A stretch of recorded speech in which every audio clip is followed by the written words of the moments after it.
الحمد للہ وکفی والصلاة والسلام علی عباده الذین اصطفى خصوصا علی افضلهم وخاتم النبیین محمد الامین وعلی آلہ وصحبہ اجمعین. اما بعد فقد قال اللہ تبارک وتعالی كما ورد فی سورة الحجرات: اعوذ باللہ من الشیطان الرجیم، بسم اللہ الرحمن الرحیم. قالت الاعراب آمنا قل لم تؤمنوا ولكن قولوا اسلمنا ولما يدخل الايمان في قلوبكم وَإِن تُطِيعُوا اللَّهَ وَرَسُولَهُ لَا يَلِتْكُم مِّنْ أَعْمَالِكُمْ شَيْئًا إِنَّ اللَّهَ غَفُورٌ رَّحِيمٌ. إِنَّمَا الْمُؤْمِنُونَ الَّذِينَ آمَنُوا بِاللَّهِ وَرَسُولِهِ ثُمَّ لَمْ يَرْتَابُوا وَجَاهَدُوا بِأَمْوَالِهِمْ وَأَنفُسِهِمْ فِي سَبِيلِ اللَّهِ اولئک هم الصادقون. قل اتعلمون اللہ بدینکم واللہ یعلم ما فی السماوات وما فی الارض واللہ بکل شیء علیم. یمنون علیک ان اسلموا قل لا تمنوا علی اسلامکم بل اللہ یمن علیکم ان ہداکم للایمان ان کنتم صادقین. ان اللہ یعلم غیب السماوات والارض واللہ بصیر بما تعملون. وقال عز وجل كما ورد في سورة الصف: یا ایھا الذین آمنوا هل ادلکم علی تجارۃ تنجیکم من عذاب علیم تؤمنون باللہ ورسولہ وتجاہدون فی سبیل اللہ باموالکم وانفسکم ذالکم خیر لکم ان کنتم تعلمون. وقال عز وجل كما ورد في نفس السورة: ان اللہ یحب الذین یقاتلون فی سبیلہ صفا کأنہم بنیان مرصوص. صدق اللہ العظیم. وعن الحارث الاشعری رضی اللہ تعالی عنہ قال قال رسول اللہ صلی اللہ علیہ وسلم: انی آمرکم بخمس وفی روایت اللہ امرنی بہن بالجماعت والسمع والطاعت والہجرت والجہاد فی سبیل اللہ. رواہ امام احمد رحمہ اللہ. رب اشرح لی صدری ویسر لی امری واحلل عقدۃ من لسانی یفقہوا قولی. اللہم ربنا الہمنا رشدنا واعذنا من شرور انفسنا. اللہم ارنا الحق حقا وارزقنا اتباعہ وارنا الباطل باطلا وارزقنا اجتنابہ. اللہم نور قلوبنا بالایمان واشرح صدورنا للاسلام. اللہم وفقنا ان نجاہد فی سبیلک باموالنا وانفسنا. اللہم ارزقنا شہادۃ فی سبیلک. آمین یا رب العالمین. معزز حاضرین اور محترم خواتین، السلام علیکم ورحمۃ اللہ وبرکاتہ. ہمارا جو آج کا موضوع ہے وہ عنوان ہی سے نظر آ رہا ہے کہ طوالت طلب ہے. ایمان، اسلام اور اللہ کی راہ میں جد و جہد. سب سے پہلی بات اس ضمن میں یہ سمجھنی چاہیے کہ قرآن مجید میں ایمان اور اسلام اور مومن اور مسلم تقریباً ہم معنی اور مترادف الفاظ کے طور پر استعمال ہوئے. اگرچہ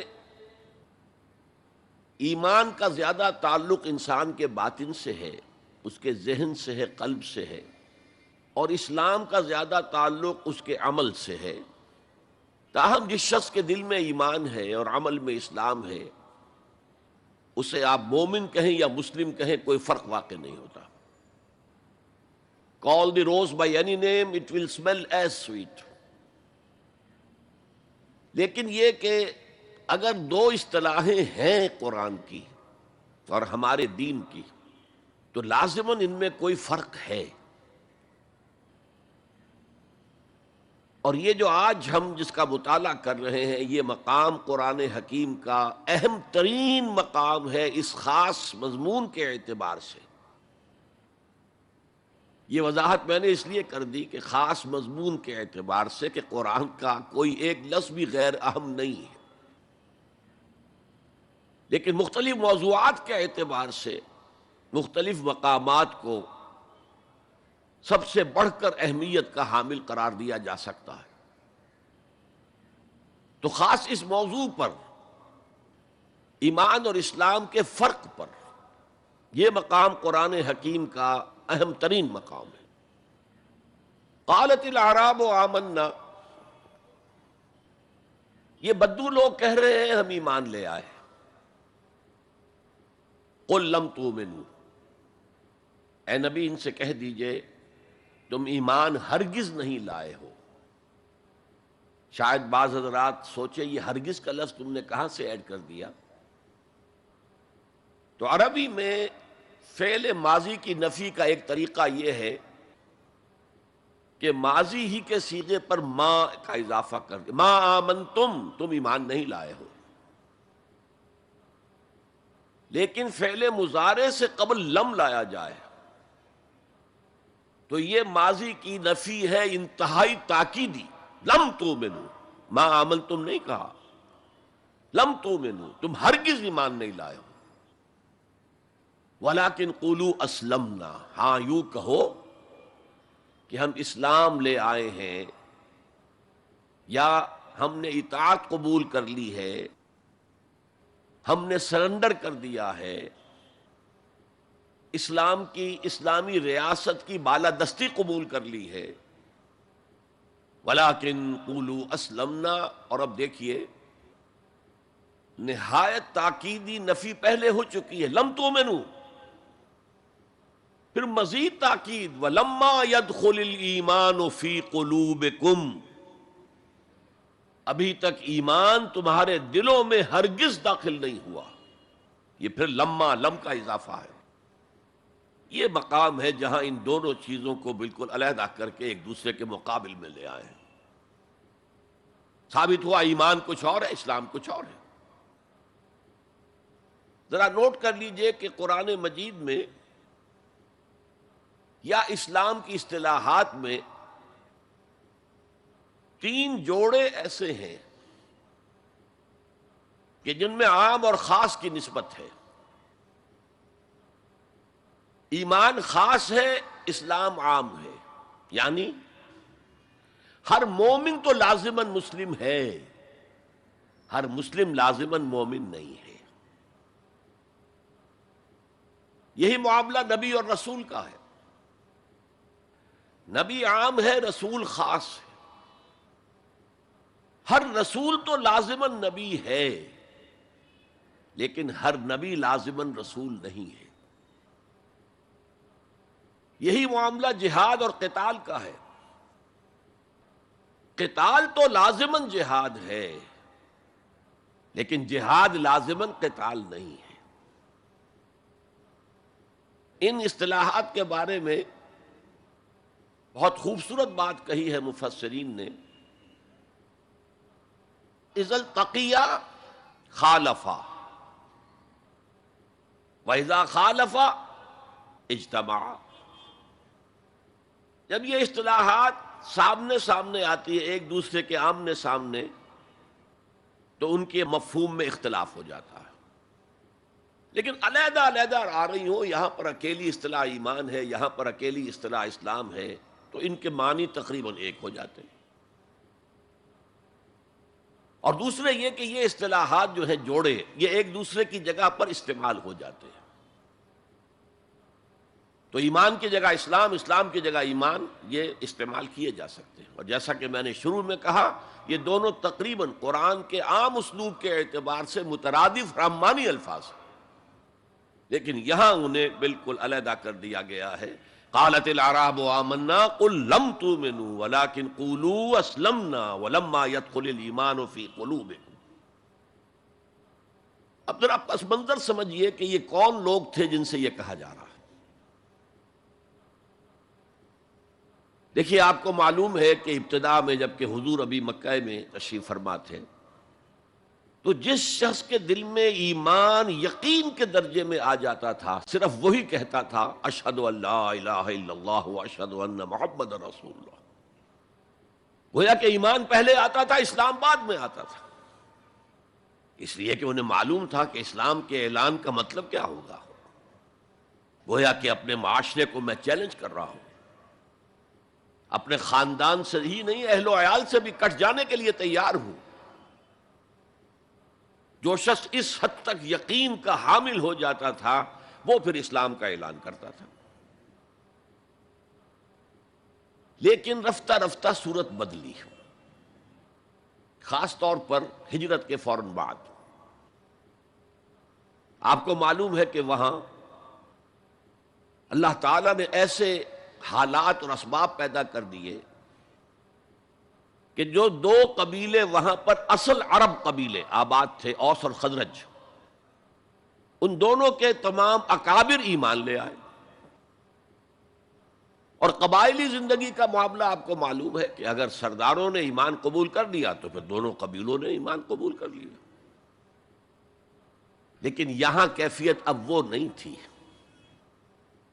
یقیناً بہت سے لوگ ان میں وہ تھے جنہوں نے دل کے ساتھ ایمان قبول کیا تھا، اس کے فیس ویلیو پر تسلیم کیا تھا، لیکن بہت سے لوگ وہ بھی تھے کہ جو یہ دیکھ کر کہ اب پورا قبیلہ اسلام لا رہا، چلو ہم بھی شامل ہو جائیں۔ یہ صورت تبدیل ہونی شروع ہو گئی، یعنی ان کے حد تک اسلام پہلے آ گیا، پھر رفتہ رفتہ حضور کی معیت میں رہے، حضور کی صحبت حاصل رہی اور اس سے استفادہ کیا تو ایمان بھی پیدا ہوتا چلا گیا۔ اب یہاں اسلام پہلے آیا، ایمان بعد میں آیا۔ یہی کیفیت ہماری ہے آج۔ ہم مسلمان تو پیدائشی طور پر ہیں، مسلمان والدین کے گھر میں پیدا ہوئے، الا یہ کہ کوئی اور کسی دوسرے مذہب سے تعلق رکھنے والا ایمان قبول کرتا ہے، اسلام قبول کرتا ہے، تو اسے بھی اپنے خاندان سے کٹنا پڑتا ہے، اسے اسی طرح کے حالات سے، چاہے وہ مار پیٹ اور وہ پرسیکیوشن اور وہ تشدد اور وہ ٹارچر نہ ہو جو ہو رہا تھا مکہ مکرمہ میں، لیکن بہرحال کافی کچھ قیمت انسان کو ادا کرنی پڑتی ہے اپنے اسلام کے قبول کرنے کی۔ لیکن ہماری 99,999 فی لاکھ جو اکثریت ہے وہ تو انہی پر مشتمل ہے جو آباء و اجداد کی وجہ سے due to accident of birth مسلمان ہیں۔ تو اسلام تو پیدائشی طور پر مل گیا، پیدا ہوتے ہی داہنے کان میں اذان پڑھی گئی، بائیں میں اقامت کہی گئی۔ بڑا عجیب سا نکتہ ہے، ایک صاحب نے جب بیان کیا تو میں واقعی چونک گیا۔ انسان کی پیدائش کے وقت اذان دی گئی اور اقامت کہی گئی، نماز کوئی نہیں، اور اس کے انتقال کے وقت نماز پڑھی گئی بغیر کسی اذان کے، بغیر کسی اقامت کے۔ گویا کہ اس نماز کی اذان اور اقامت پیدائش کے وقت ہے جو نماز جنازہ کی شکل میں اس کی موت کے وقت پڑھی جا رہی ہے۔ اور یوں کہا جا سکتا ہے کہ ہماری یہ دنیاوی زندگی بس اتنے ہی وقفے کا نام ہے جتنی کہ اذان اور اقامت اور نماز کے درمیان ہوتی ہے۔ بہرحال یہ جو صورتحال کی تبدیلی ہوئی، جس کو میں نے کہا کہ ہمارے ہاں یہ دوسری تبدیلی 100% موجود ہے، یہ تبدیلی اپنے کلائمیکس کو پہنچ گئی جب حضور کو اللہ تعالیٰ نے اتنی کامیابی عطا کی کہ مکہ بھی فتح ہو گیا، تو اگرچہ عرب میں کوئی فارمل گورنمنٹ نہیں تھی، کوئی حکومت فارمل وہاں قائم نہیں تھی، لیکن قریش کا مقام پورے عرب میں ایسے ہی تھا جیسے کہ کسی ملک کا صدر مقام ہوتا ہے۔ مذہبی مرکز وہی تھا، خانہ کعبہ وہاں تھا، تمام قبیلوں کے بت وہاں رکھے ہوئے تھے، قریش اس کے متولی تھے، لہذا قریش کو امتیازی حیثیت حاصل ہو گئی، اور اس کا سب سے بڑا معاشی فائدہ جو انہیں ہوا تھا وہ یہ تھا کہ جبکہ دوسرے کسی قبیلے کا کوئی تجارتی قافلہ بچ کر نہیں جا سکتا تھا، اس پہ لوٹ مار، وہاں قریش کے قافلے کو کوئی ہاتھ نہیں لگاتا تھا، اس لیے کہ ہمارے تو خدا ان کے ہاسٹیجز ہیں، ہمارے بت جو ہیں رکھے ہوئے ہیں ان کے پاس خانہ کعبہ کے اندر، اگر ہم ان کے قافلے پر کوئی حملہ کریں گے تو وہ ہمارے بتوں کی گردن توڑ کر یا ایسے اٹھا کر باہر پھینک دیں گے۔ تو بہت بڑا سیاسی اور بہت بڑا معاشی فائدہ قریش کو تھا اس خانہ کعبہ کی وجہ سے، اور اس پر ایک پوری سورت ہے قرآن مجید کی، لإلاف قریش ایلافہم رحلۃ الشتاء والصیف فلیعبدوا رب ھذا البیت الذی اطعمہم من جوع وآمنہم من خوف۔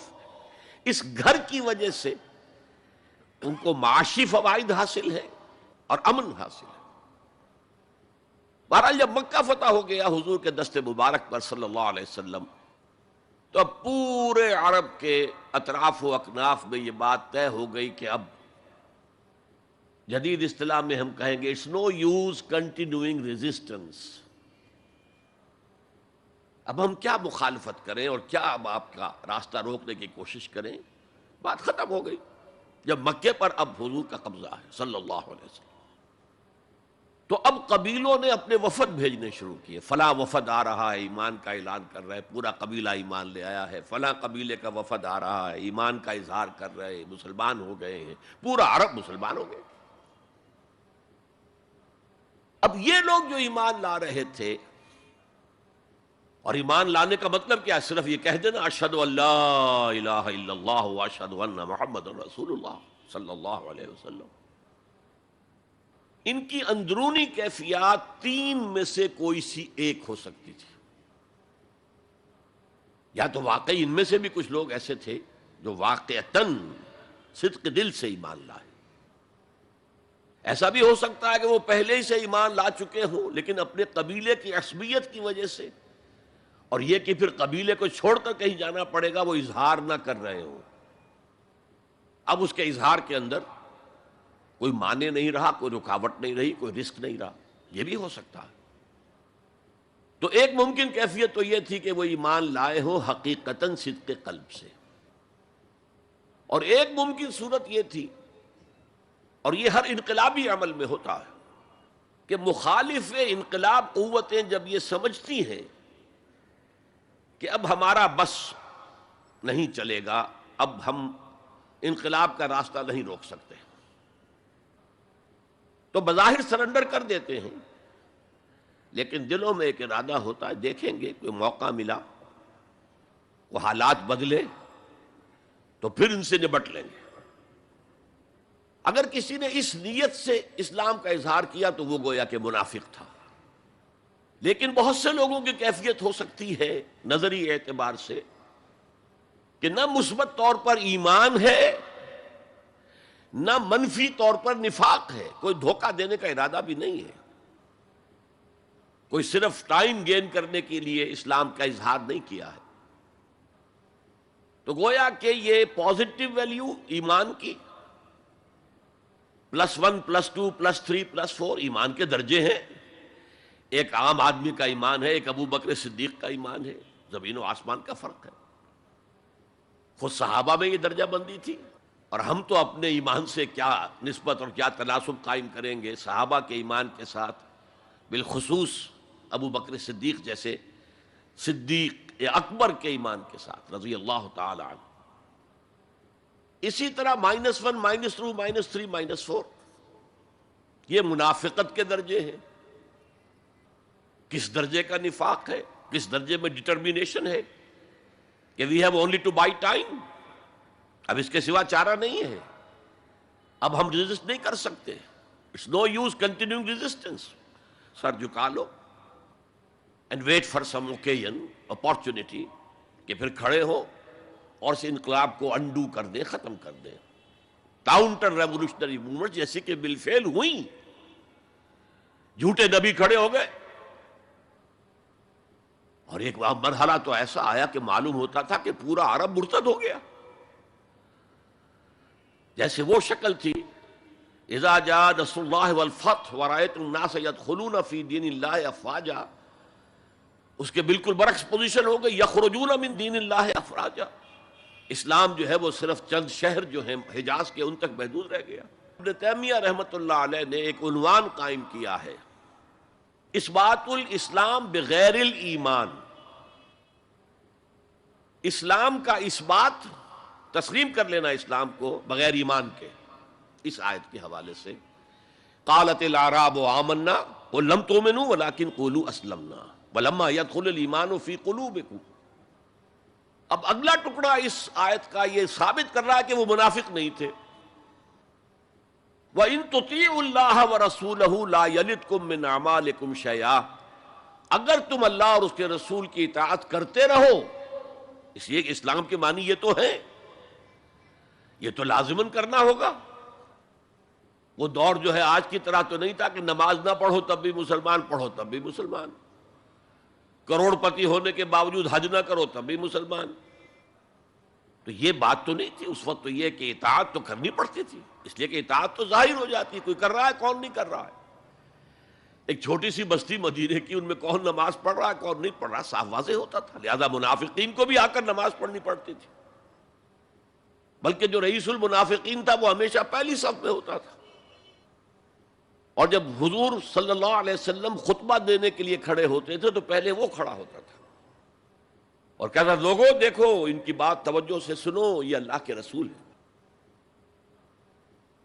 وہ اپنی اہمیت جتانے کی خاطر، اس لیے کہ یہ جو اوس اور خزرج کے دو قبیلے تھے، ان میں اوس کا قبیلہ چھوٹا تھا، خزرج کا بڑا تھا، اور اس کا سردار یہ تھا سب سے بڑا. اور اس کے لیے طے ہو چکا تھا، مدینے والے اس ضرورت کو محسوس کر رہے تھے کہ یہاں 5 قبیلے آباد ہیں، اور 2 تو قدیم عرب کے ہیں جو یمن سے آ کر آباد ہوئے، اوس اور خزرج، اور 3 عرب سے باہر سے آئے ہوئے ہیں یہودی قبائل، بنو قینقاع، بنو نذیر یا نزیر اور بنو قریظہ. اب 5 قبیلوں کا ایک شہر ہے، ہر قبیلے کا نظام تو اپنی جگہ مستحکم ہے، اس کا ایک سردار ہے اور اس کی بات قبیلے والوں کو ماننی ہے. لیکن ان 5 کے درمیان معاملات جو ہیں، کوئی آربیٹریٹر ہونا چاہیے، کوئی ایک ایسا ہونا چاہیے شخص کہ جس کی بات وہ 5 سنیں اور مانیں. اس لیے انہیں بادشاہ کی ضرورت محسوس ہوئی کہ کسی کو ہم اپنا بادشاہ بنا لیں. اور قرۂ فال بنام من دیوانہ زدند عبداللہ ابن ابی، اس کے بارے میں طے ہو گیا یہ ہمارا بادشاہ ہوگا. اس کے لیے تاج تیار ہو گیا سونے کا. تاج پوشی باقی تھی کہ حضور تشریف لے آئے بے تاج بادشاہ کی حیثیت سے. اس کے سارے خواب بکھر گئے. لہذا منافق اول بھی وہ اور رئیس المنافقین بھی وہ. ایمان تو وہ بھی لے آیا، اگرچہ لایا ذرا لیٹ غزوہ بدر کے بعد، لیکن یہ ہے کہ وہ ایمان لایا تھا اسی انداز کا کہ ابھی دیکھیں گے، ہوا دیکھو، ہوا کا رخ دیکھو، تیل دیکھو، تیل کی دھار دیکھو، کوئی حالت ایسی ہو جائے کہ پھر یہ معاملہ تلپٹ کر دیا جائے. تو یہاں کہا جا رہا ہے وَإِن تُطِيعُوا اللَّهَ وَرَسُولَهُ لَا يَلِدْكُم مِّنْ أَعْمَالِكُمْ شَيْئًا، جبکہ منافق کا کوئی عمل بھی قبول نہیں. لیکن یہاں فرمایا گیا کہ اگر تم اللہ اور اس کے رسول کی اطاعت کرتے رہو گے تو اللہ تعالیٰ تمہارے اعمال کے اجر و ثواب میں کوئی کمی نہیں کرے گا. دیکھیے اصولی اعتبار سے بات یہ ہے کہ ایمان کے بغیر کوئی عمل جو ہے قبول نہ ہو. یہاں ایمان کے بغیر نیکیوں کے اعمال کے قبولیت کا اعلان کیا جا رہا ہے. گویا کہ یہ ایک خاص رعایت ہے، اس لیے آیت ختم ہو رہی ہے ان اللہ غفور الرحیم، اللہ غفور ہے، اللہ رحیم ہے۔ یہ اس کے شان غفاری کا صدقہ ہے، یہ اس کی شان رحیمی کا صدقہ ہے کہ اس حال میں بھی تمہارے اعمال اگر تم اطاعت کرتے رہو گے اللہ اور اس کے رسول کی تو اللہ قبول فرما لے گا۔ البتہ یہاں یہ نوٹ آف کوشن سامنے رہنا چاہیے کہ اطاعت جزوی نہیں، اطاعت کلی، پوری کی پوری اطاعت۔ دو حکم بھی دیا گیا ہے، ماننا پڑے گا۔ جزوی اطاعت اطاعت نہیں ہے۔ Partial obedience is no obedience. اس لیے کہ اگر آپ نے ایک حکم قبول کر لیا، ایک نہیں کیا، تو جو نہیں کیا کیوں نہیں کیا؟ کہ وہ آپ کے نفس کو پسند نہیں۔ جو قبول کیا وہ کیوں کیا؟ کہ نفس نے الاؤ کر دیا آپ کو کہ ٹھیک ہے کر لو، کوئی حرج نہیں۔ دونوں حالتوں میں ویٹو تو نفس کے ہاتھ میں ہے، لہذا partial obedience is no obedience at all. چنانچہ اس پر جو وعید آئی ہے سورہ بقرہ کی آیت نمبر 85 میں، افتؤمنون ببعض الکتاب وتکفرون ببعض، تو کیا تم ہماری کتاب اور شریعت کے ایک حصے کو مانتے اور ایک کو نہیں مانتے؟ فما جزاء من یفعل ذلک منکم، تو جو کوئی بھی تم میں سے یہ روش اختیار کرے گا اس کی کوئی سزا نہیں ہے الا خزی فی الحیات الدنیا، سوائے اس کے کہ دنیا کی زندگی میں ذلیل اور خوار کر دیے جائیں۔ وَيَوْمَ الْقِيَامَةِ يُرَدُّونَ إِلَىٰ أَشَدِّ الْعَذَابِ، اور قیامت کے دن شدید ترین عذاب میں جھونک دیے جائیں۔ وَاللَّهُ بِغَافِلٍ عَمَّا تَعْمَلُونَ، اور جو کچھ تم کر رہے ہو اللہ اس سے غافل نہیں ہے۔ تم اپنی ظاہری ٹیپ ٹاپ سے، اپنے داڑھیوں کے طول سے اللہ کو دھوکہ نہیں دے سکتے، اپنے عمروں اور حجوں کی تعداد سے اللہ کو دھوکہ نہیں دے سکتے۔ He sees you through and through، تمہارے باطن کو دیکھتا ہے، تمہارے دل کو دیکھتا ہے، اسے معلوم ہے کہ تم نے حج تو کیا، حرام کی کمائی سے کیا ہے۔ بہرحال یہ بڑی شدید وعید والی آیت ہے قرآن مجید میں کہ جس کا نقشہ ہماری نگاہوں کے سامنے آج دنیا میں مسلمانوں کی کیا وقت ہے، کیا حیثیت ہے۔ 1.25 ارب سے لے کر 1.5 ارب تک کی تعداد ہے جو آنکی جاتی ہے مسلمانوں کی دنیا میں۔ گویا کہ ہر چوتھا یا ہر 5واں انسان مسلمان ہے۔ کتنا بڑا رقبہ ان کے قدموں تلے ہے۔ ہر طرح کے وسائل اللہ نے مہیا کیے ہیں، معدنیات، نباتات، پھر جو آج کی سب سے بڑی دولت تیل، اس کے سب سے بڑے ذخیرے مسلمانوں کے قدموں تلے۔ اس سب کے باوجود عزت نام کی کوئی شے نہیں۔ بین الاقوامی معاملات میں کوئی ہم سے رائے لیتا ہی نہیں۔ کسنمی پرسد کے بھیا کیستی تم ہو کون، تمہاری رائے کیا؟ G7 بیٹھیں گے، G9 بیٹھیں گے، G13 ہوں گے، G15 ہوں گے، وہ بیٹھ کر طے کریں گے۔ کوئی مسلمان ملک نہ G7 میں نہ G15 میں، جسے ہم محاورے میں کہتے ہیں نہ 3 میں نہ 13 میں۔ یہ ہے ہماری عزت آج دنیا میں۔ اکثر مسلمان ملکوں کی حکومتیں امریکہ کی جیب میں ہیں۔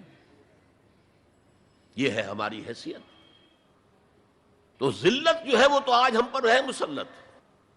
فما جزاء من یفعل ذلک منکم الا خزی فی الحیات الدنیا ویوم القیامت۔ اب یہ قیامت کے دن کی بات جو اللہ فرما رہے ہیں، دعا ہی کی جا سکتی ہے کہ اللہ تعالیٰ اس سے بچا لے، کرم فرمائے، اپنی شان غفاری اور شان رحیمی سے ہمیں اس روز کی ذلت سے اور شدید ترین عذاب میں جھونک دیے جانے کی جو یہاں پر خبر سنائی جا رہی ہے، وعید سنائی جا رہی ہے، اللہ تعالیٰ اس سے بچا لے۔ تو اس آیت کو اب آپ سامنے رکھیے۔ البتہ ایک بات میں اور آپ سے عرض کر دوں کہ جو کیفیت اس آیت میں سامنے آئی ہے یہ مستقل نہیں رہ سکتی۔ اگر کوئی شخص واقعتاً چاہے آغاز میں اس کا دل پازیٹیولی ایمان سے خالی تھا، لیکن ساتھ ہی نیگیٹو نفاق سے بھی خالی تھا، کہہ سکتے ہیں زیرو لیول ہے، پلس ویلیوز اور مائنس ویلیوز کے درمیان زیرو آئے گا. تو باطن کے اعتبار سے چاہے وہ زیرو لیول پر تھا، لیکن اگر وہ اطاعت کرتا رہا، نماز پڑھتا رہا، روزہ رکھتا رہا، زکوٰۃ دیتا رہا، حرام چیزوں سے بچتا رہا، فرائض ادا کرتا رہا، تو اس سے لازماً ایمان پیدا ہو جائے گا اس کے دلوں میں.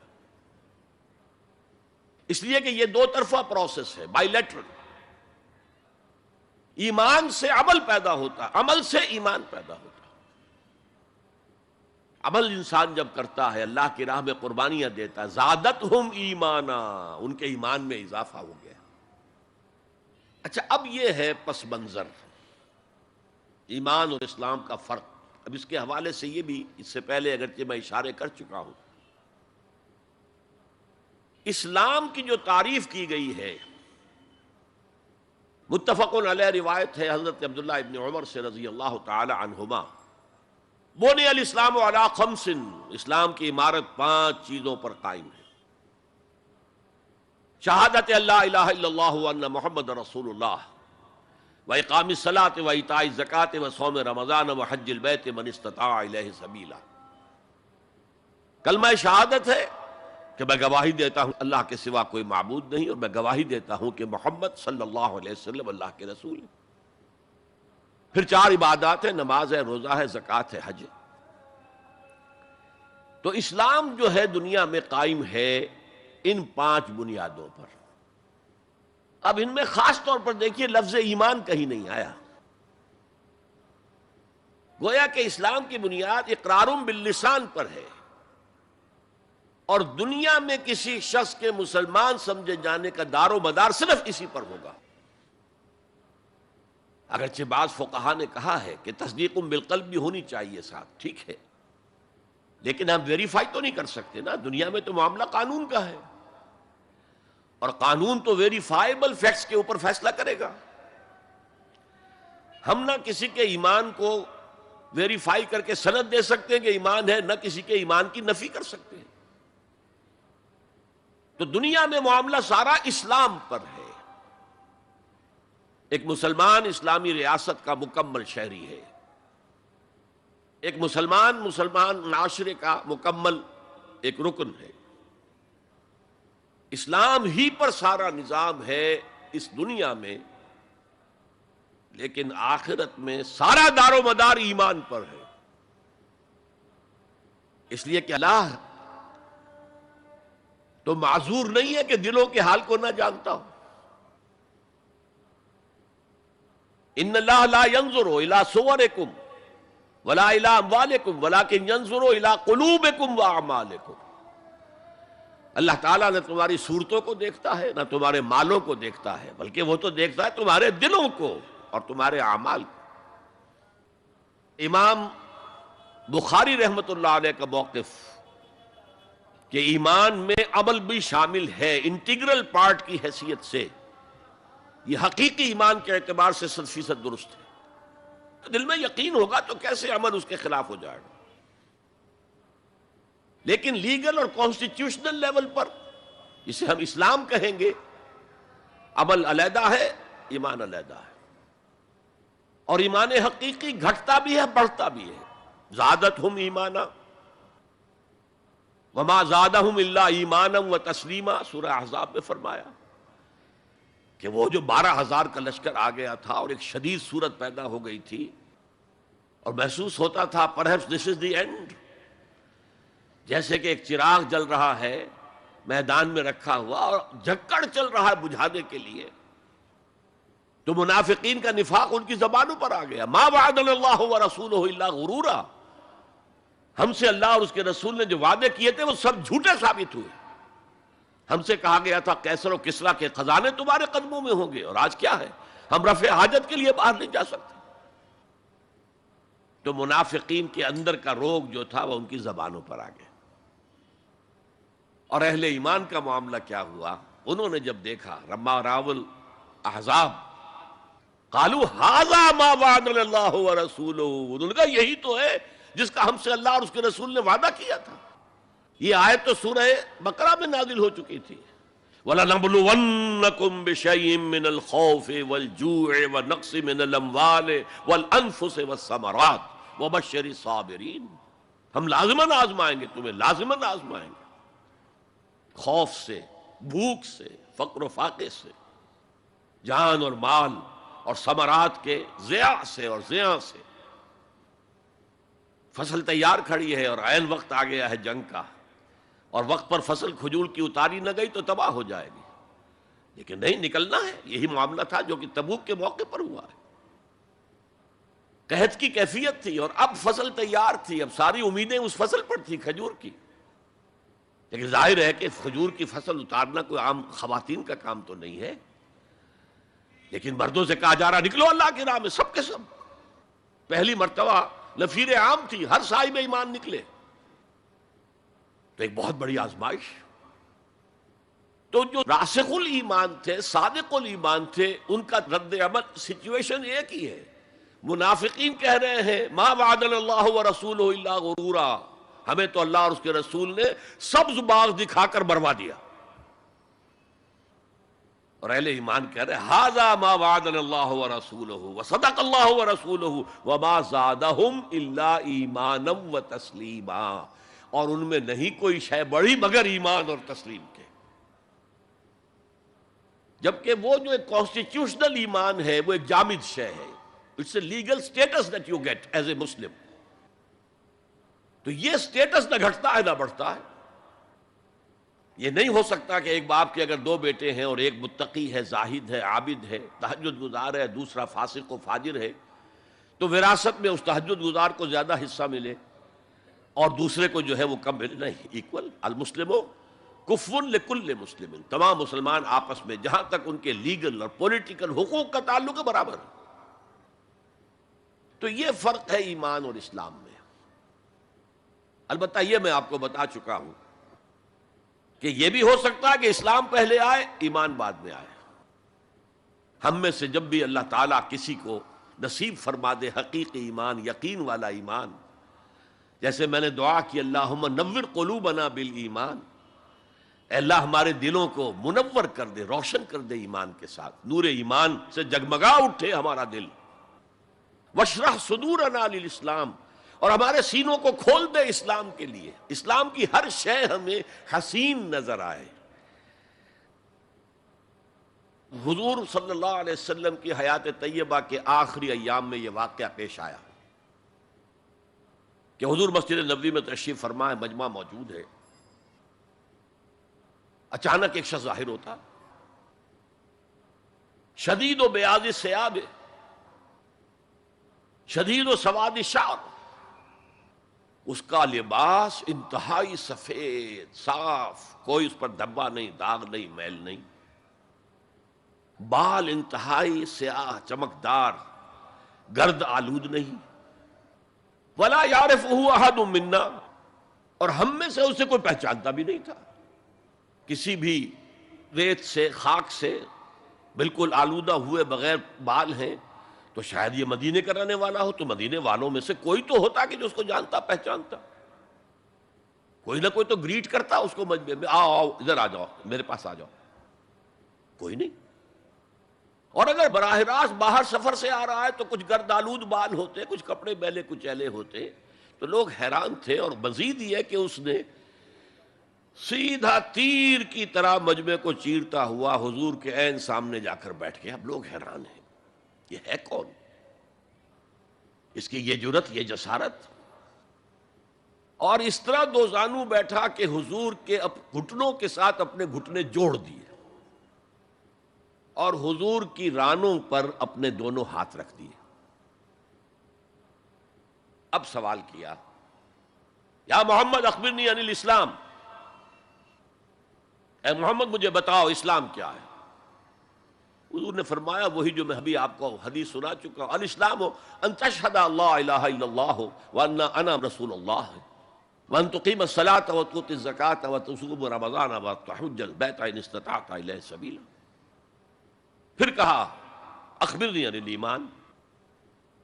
لیکن یہ کہ ان روایتوں میں بھی اس کو روایت کرنے والے بہت سے صحابہ ہیں، عبداللہ ابن عمر بھی ہیں، حضرت عمر خود بھی ہیں رضی اللہ تعالی عنہما، ابو ہریرہ بھی ہے، عبداللہ ابن مسعود بھی ہیں. چونکہ ایک مجمع میں واقعہ ہو رہا تھا نا، تو مجمع کے اندر تو بہت سے لوگ سن رہے ہیں. اگرچہ جیسے آج بھی ہوگا کہ میں جو بات کہہ رہا ہوں، آپ میں سے بہت سے حضرات میری ساری بات سن کر اگر کہیں جا کر رپورٹ کریں گے تو ان کی باتوں میں اختلاف ہو جائے گا. لہذا اس حدیث کی روایت میں اختلاف ہے. بعض روایتوں میں یہ ہے کہ پہلے پوچھا اخبرنی علی الایمان، پھر پوچھا اخبرنی علی الاسلام یا علی الاسلام. اور یہ جو حضرت عمر کی روایت ہے اس میں ہے سب سے پہلے آپ نے پوچھا اخبرنی عن الاسلام، پھر دوسرا سوال آیا اخبرنی عن الایمان. اچھا، اس کے بعد ایک دو سوال اور بھی کیے، اب میں تفصیل میں نہیں جا سکتا. پھر وہ شخص چلا گیا. حضور نے کہا ذرا اس کو بلانا واپس، تو دیکھا تو کہیں بھی نہیں. زمین کھا گئی، آسمان اچک کر لے گیا، اللہ جانے. تب حضور نے فرمایا اوہ یہ جبرائیل تھے جو تمہیں تمہارا دین سکھانے آئے تھے. یعلمکم دینکم اذ لم تسألوہ، جبکہ تم نے اس کے بارے میں سوال نہیں کیا.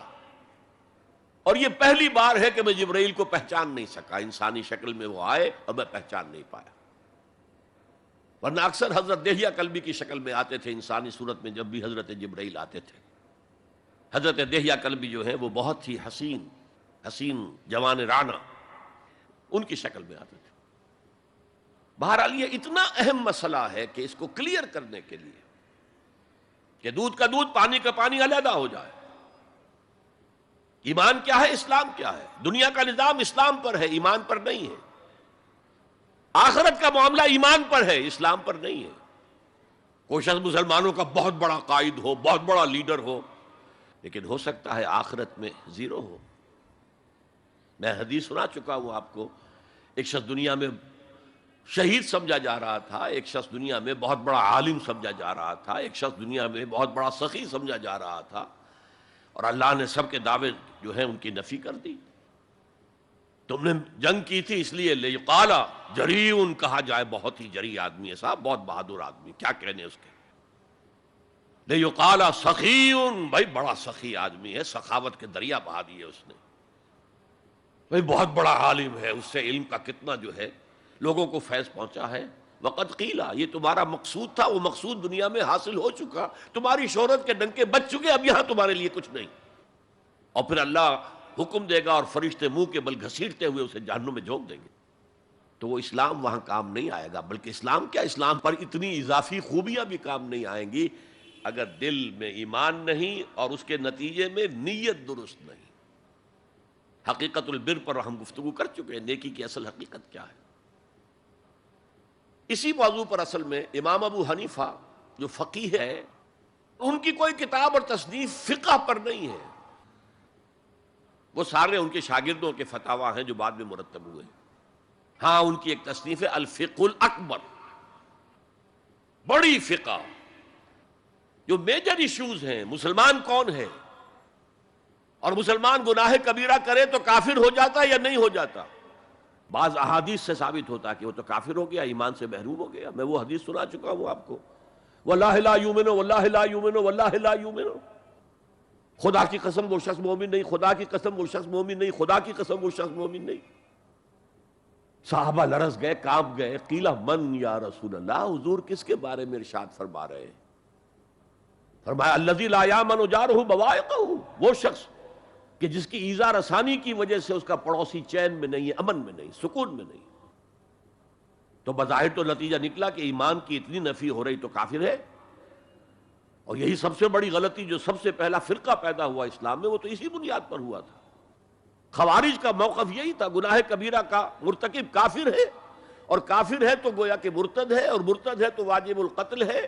اس کا مال بھی تم پر مباح ہے کہ لے لو اور قبضہ کر لو، اس کی بیویاں بیٹیاں بھی تم پر مباح ہے کہ انہیں اپنی کنیزیں بنا لو. حالانکہ بڑے متقی لوگ تھے خوارج.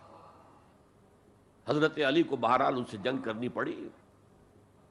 4000 خوارج جو ہیں جنگ نہروان کے اندر قتل ہوئے. اور پھر خوارج کی تکفیر پر امت کا اجماع ہوا کہ وہ دائرہ اسلام سے خود خارج ہو گئے تھے. ان موضوعات پر امام ابو حنیفہ کی تسلیم اپنی ہے، گناہ کبیرہ سے بھی کوئی شخص کافر نہیں ہوتا. بہرحال ہمارا جو اصل موضوع ہے اس کی طرف میں آ رہا ہوں. اسلام اور ایمان کو جب علیحدہ علیحدہ اس طرح کر دیا، نیچرلی اب ایک سوال پیدا ہوتا ہے کہ پھر مومن کو ڈیفائن کیجئے. ہو is a momin? We want to be acknowledged as momins. کیا پری ریکویزٹس ہیں، کیا شرائط ہیں؟ یہ دیکھیے ربط آیات، ربط آیت بالآیت. چونکہ آیت نمبر 14 میں اسلام اور ایمان جدا، اور کچھ لوگوں کا اسلام قبول، اطاعت قبول، ایمان کی نفی مطلق. لم تؤمنوا ولما يدخل الایمان فی قلوبکم. تو اس پس منظر میں نیچرل کوسچن ہے جو اٹھتا ہے، مومن کون ہے؟ ڈیفائن کیجیے. اور یہ آیت اگلی اس اعتبار سے قرآن مجید کی اہم ترین آیت ہے. A comprehensive definition of who is a مومن، جس کو اصطلاح میں کہا جاتا ہے جامع و مانع تعریف. جامع اور مانع تعریف، کسی چیز کو ڈیفائن کریں اس طریقے سے کہ کوئی شے جو اس کے باہر ہے وہ اس میں داخل نہ ہو جائے، اور کوئی شے جو اس کا جز ہے باہر نہ رہ جائے. جامع بھی ہو، اس کے تمام اجزاء اس میں آ جائیں، اور مانع ہو کہ کوئی شے جو اس سے مناسبت نہ رکھتی ہو اس میں شامل نہ ہو سکے. جامع و مانع تعریف مومن کی وہ اس آیت میں، آیت نمبر 15 میں. انما المؤمنون الذین آمنوا باللہ ورسولہ ثم لم یرتابوا. اب یہاں بھی وہ اسلوب حصر ہے، انما. اور حصر کا مفہوم میں کئی دفعہ سمجھا چکا ہوں کہ آپ کہیں کہ زید عالم ہے، اس سے دوسروں کے علم کی نفی نہیں ہوئی، اور بھی ہو سکتے ہیں. زید ہی عالم ہے تو دوسروں کی نفی ہو گئی کہ اس مجمع میں صرف ایک عالم ہے اور وہ زید ہے، باقی کوئی عالم نہیں. اسے حصر کہتے ہیں. تو میں نے چونکہ کہا ہے کہ most comprehensive definition of who is a مومن، اس کا آغاز بھی حصر سے ہے، اس کا اختتام بھی حصر پر ہے. انما کلمہ حصر ہے، اور آخر میں اولئک ھم الصادقون، وہ بھی اسلوب حصر ہے. انما المؤمنون الذین آمنوا باللہ ورسولہ ثم لم یرتابوا. مومن تو صرف وہ ہے جو ایمان لائے اللہ پر اور اس کے رسول پر، پھر شک میں ہرگز نہیں پڑے. یہ پھر لم آ گیا، یہاں مرتابو نہیں آیا، لم یرتابو، ہرگز شک میں نہیں پڑے. یہ واحد مقام قرآن کا جہاں پر کہ یہ لفظ اضافی طور پر آیا ہے ایمان کے بعد. ثم لم یرتابو، یرتابو بنا ریب سے، شک. الف لام میم ذالک الکتاب لا ریب فیہ. ارتابا یرتابو، شک میں پڑ جانا. ثم لم یرتابو، پھر شک میں ہرگز نہیں پڑے. ان کا دل ایمان پر یقین کے ساتھ معمور ہو گیا. چنانچہ پازیٹو انداز میں یہی شان بیان ہوئی ہے صحابہ کی اکثریت کی اسی سورہ حجرات میں. فرمایا گیا صحابہ کرام سے وَلَٰكِنَّ اللَّهَ حَبَّبَ إِلَيْكُمُ الْإِيمَانَ وَزَيَّنَهُ فِي قُلُوبِكُمْ.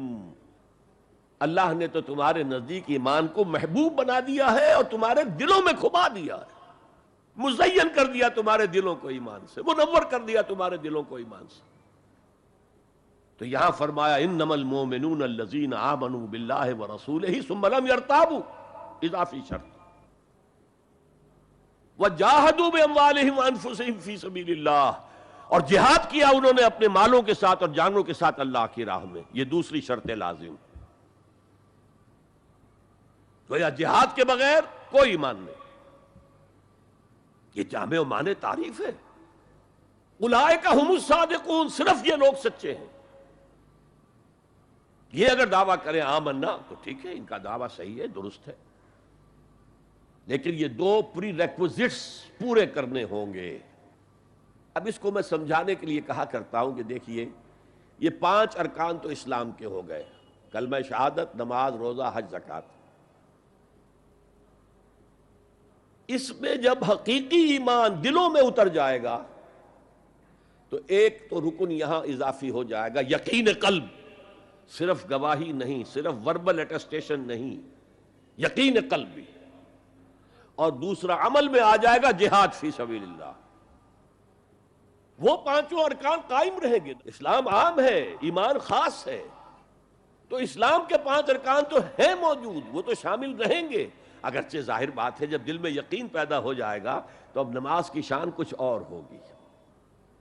ایک ہے چھدا اتارا جا رہا ہے، بس نماز ایک فقہی جو ہے وہ ہم نے ادا کر دی ہے، جس کو کہا گیا ہے کہ جیسے مرغا ٹھونگے مارتا ہے ایسے سجدے کیے ہیں اور گئے. ایک نماز وہ ہوگی جسے حضور نے کہا الصلاۃ معراج المومنین. تو ایمان حقیقی کے ساتھ نماز کی شان کچھ اور ہوگی، اور ایک اس رسمی سے اسلام کے ساتھ نماز کی شان کچھ اور ہوگی. لیکن وہ 5 ارکان قائم رہیں گے، 2 کا اضافہ ہو جائے گا. شہادت کے بعد اس کے ساتھ یقین قلبی، اور ان 4 عبادات کے ساتھ جہاد فی سبیل اللہ. یہ جو رے آف لائٹ کا جو اسپیکٹرم بنتا ہے اسے پرزم میں سے جب گزارے تو 7 روشنیاں نظر آتی ہیں. وہ تو نظر آتی ہیں، 2 اور بھی ہیں جو نظر نہیں آتی. Ultraviolet, infrared. یہ الٹرا وائلٹ ہے اور یہ انفرا ریڈ ہے جہاد والی، جس میں جانیں دینی پڑتی ہے، خون کا معاملہ بھی آتا ہے. یہ گویا کہ حقیقی ایمان کے 7 ارکان ہو جائیں گے، 5 جمع 2. تب وہ شخص مومن کہلانے کا مستحق ہوگا. قُلْ أَتُعَلِّمُونَ اللَّهَ بِدِينِكُمْ، اے نبی ان سے کہیے تم اللہ کو بتانا چاہتے ہو، جتلانا چاہتے ہو اپنا دین. میں چونکہ ہریانہ میں پیدا ہوا تھا، حصار میں، تو وہاں کی جو مقامی بولی تھی اس کی کچھ چیزیں یاد ہیں. تھوتھا چنا باجے گھنا. جو چنا اندر سے خالی ہو گیا، کیڑا کھا چکا ہے، اس کے اندر آواز زیادہ ہو جاتی ہے. خالی برتن زیادہ آواز دیتا ہے، برتن بھرا ہوا ہے تو ظاہر بات ہے ڈل ہو جائے گی.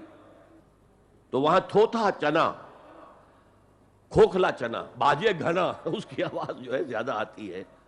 تو جن کے دلوں میں وہ ایمان نہیں تھا وہ بڑھ چڑھ کر کے ہم دیکھیے جی ہم تو اسلام لے آئے، ہم تو بغیر لڑے بھڑے اسلام لے آئے.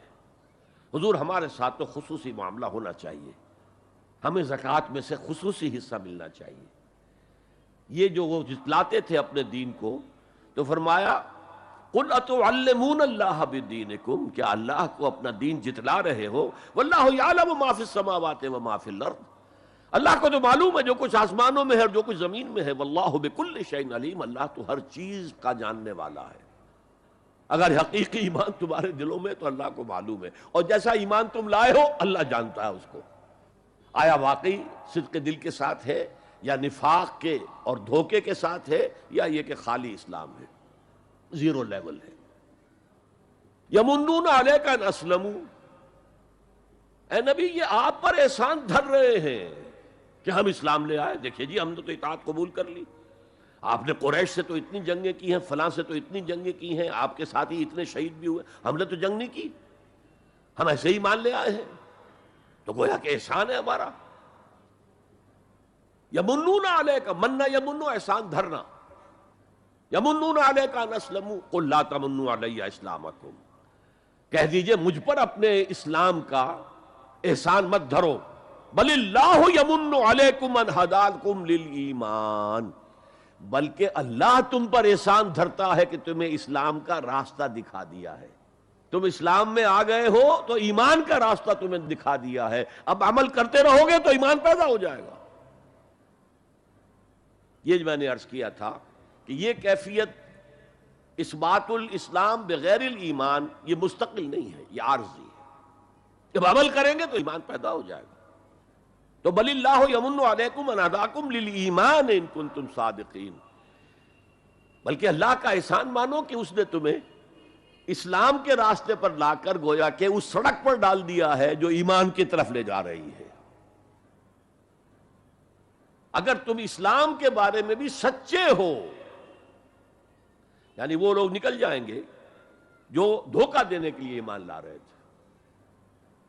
ان اللہ یعلم غیب السماوات والارض، یقیناً اللہ جانتا ہے ہر پوشیدہ چیز کو جو آسمانوں کی ہے اور زمین کی ہے.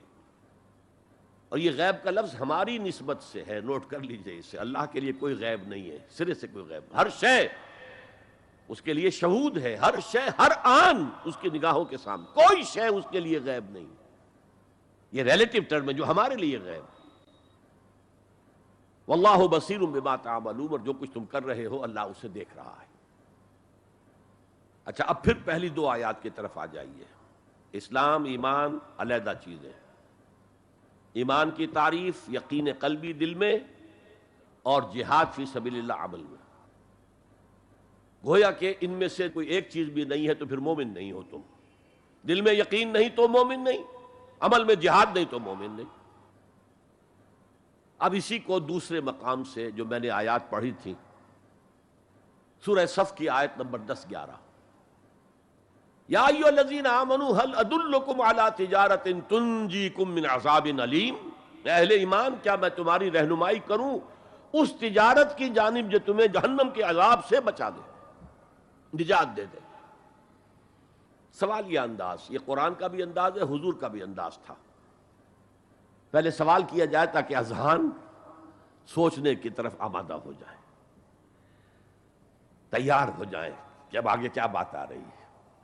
حضور بھی سوال کیا کرتے تھے، اتدرون من المفلس، تم جانتے ہو مفلس کسے کہتے ہیں؟ اکثر و بیشتر صحابہ کا جواب ہوتا تھا اللہ ورسولہ عالم، اللہ اور اس کا رسول بہتر جانتے ہیں۔ پھر حضور دوبارہ پوچھتے تھے تو اپنی اپنی سمجھ کے مطابق جواب دیتے تھے۔ المفلس عندنا ما لا درہم لہ ولا دینارا، حضور ہم مصرف اسی کو سمجھتے ہیں جس کے پاس نہ درہم ہے نہ دینار ہے۔ فرمایا نہیں، میری امت کا مفلس وہ ہوگا جو قیامت میں حاضر ہوگا تو نمازوں کی بھی بہت بڑی گٹھری لے کر آئے گا، روزے بھی ہوں گے، عمرے بھی ہوں گے، حج بھی ہوں گے، نیکیوں کی بہت بڑی بڑی گانٹھیں ساتھ ہوں گی، لیکن حقوق العباد میں اس نے کوتاہی کی ہوگی۔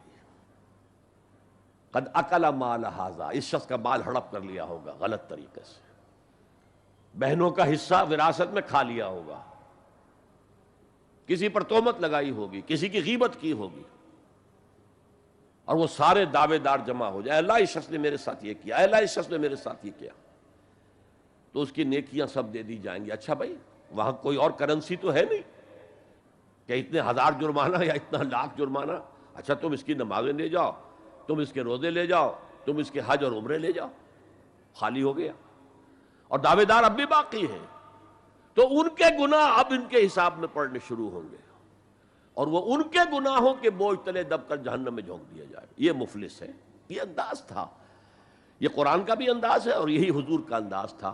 یا ایھا الذین آمنوا هل ادلکم علی تجارۃ تنجیکم من عذاب علیم، اے ایمان والو، اے ایمان کے دعوے دارو، یا اے وہ لوگوں جو ایمان قانونی حاصل کر چکے ہو، یا اے وہ مسلمانوں جن کی رسائی ابھی تک حقیقی ایمان تک نہیں ہوئی، یا ایھا الذین آمنوا هل ادلکم علی تجارۃ تنجیکم من عذاب علیم، کیا میں بتاؤں تمہیں وہ تجارت، وہ کاروبار جس کا نفع کیا ہوگا کہ جہنم سے چھٹکارا پا جاؤ۔ اب یہاں ایک منٹ رک کر توقف کر کے نظم کلام کے اعتبار سے ایک نتیجہ سامنے لے آئیے، اگر وہ تجارت نہیں کرو گے تو جہنم سے نجات کی امید یہ تمہاری وشفل تھنکنگ ہے، تمہاری آرزویں ہیں، تلک امانیہم، یہ ان کی خواہشات ہیں جنہوں نے عقیدوں کی شکل اختیار کر لی ہے۔ یہ اللہ کا کلام ہے، یہ اس میں کوئی شے جو ہے محض شاعرانہ لفاظی کے لیے یا شاعرانہ مبالغے کے لیے تو نہیں ہے نا۔ گنجینہ معنی کا طلسم اس کو سمجھیو جو لفظ کے غالب میرے اشعار میں آوے، تو قرآن میں جو لفظ آ رہا ہے وہ ہر لفظ اپنی جگہ پر معنی کا خزانہ ہے۔ هل ادلکم علی تجارۃ تنجیکم من عذاب علیم، اب جواب سنیے، تؤمنون باللہ ورسولہ، ایمان لاؤ اللہ پر اور اس کے رسول پر جیسا کہ ایمان لانے کا حق ہے۔ بات وہی ہو گئی نا، وہ پہلا تمہارا قانونی ایمان تھا، اصل ایمان کچھ اور ہے۔ اسی کو سورہ نساء میں فرمایا یا ایھا الذین آمنوا آمنوا باللہ ورسولہ والکتاب الذی نزل علی رسولہ والکتاب الذی انزل من قبل، اے ایمان کے دعوے دارو ایمان لاؤ جیسا کہ ایمان لانے کا حق ہے، اللہ پر بھی اور اس کے رسول پر بھی، اور اس کتاب پر بھی جو اپنے رسول پر اس نے نازل فرمائی، اور اس کتاب پر بھی جو پہلے نازل کی تھی۔ تؤمنون باللہ ورسولہ وتجاہدون فی سبیل اللہ باموالکم وانفسکم.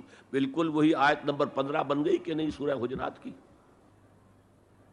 ایمان لاؤ اللہ پر اس کے رسول پر، یا ایمان رکھو اللہ پر اس کے رسول پر جیسے کہ ایمان کا حق ہے، اور جہاد کرو اللہ کی راہ میں اپنی جانوں اور مالوں کے ساتھ.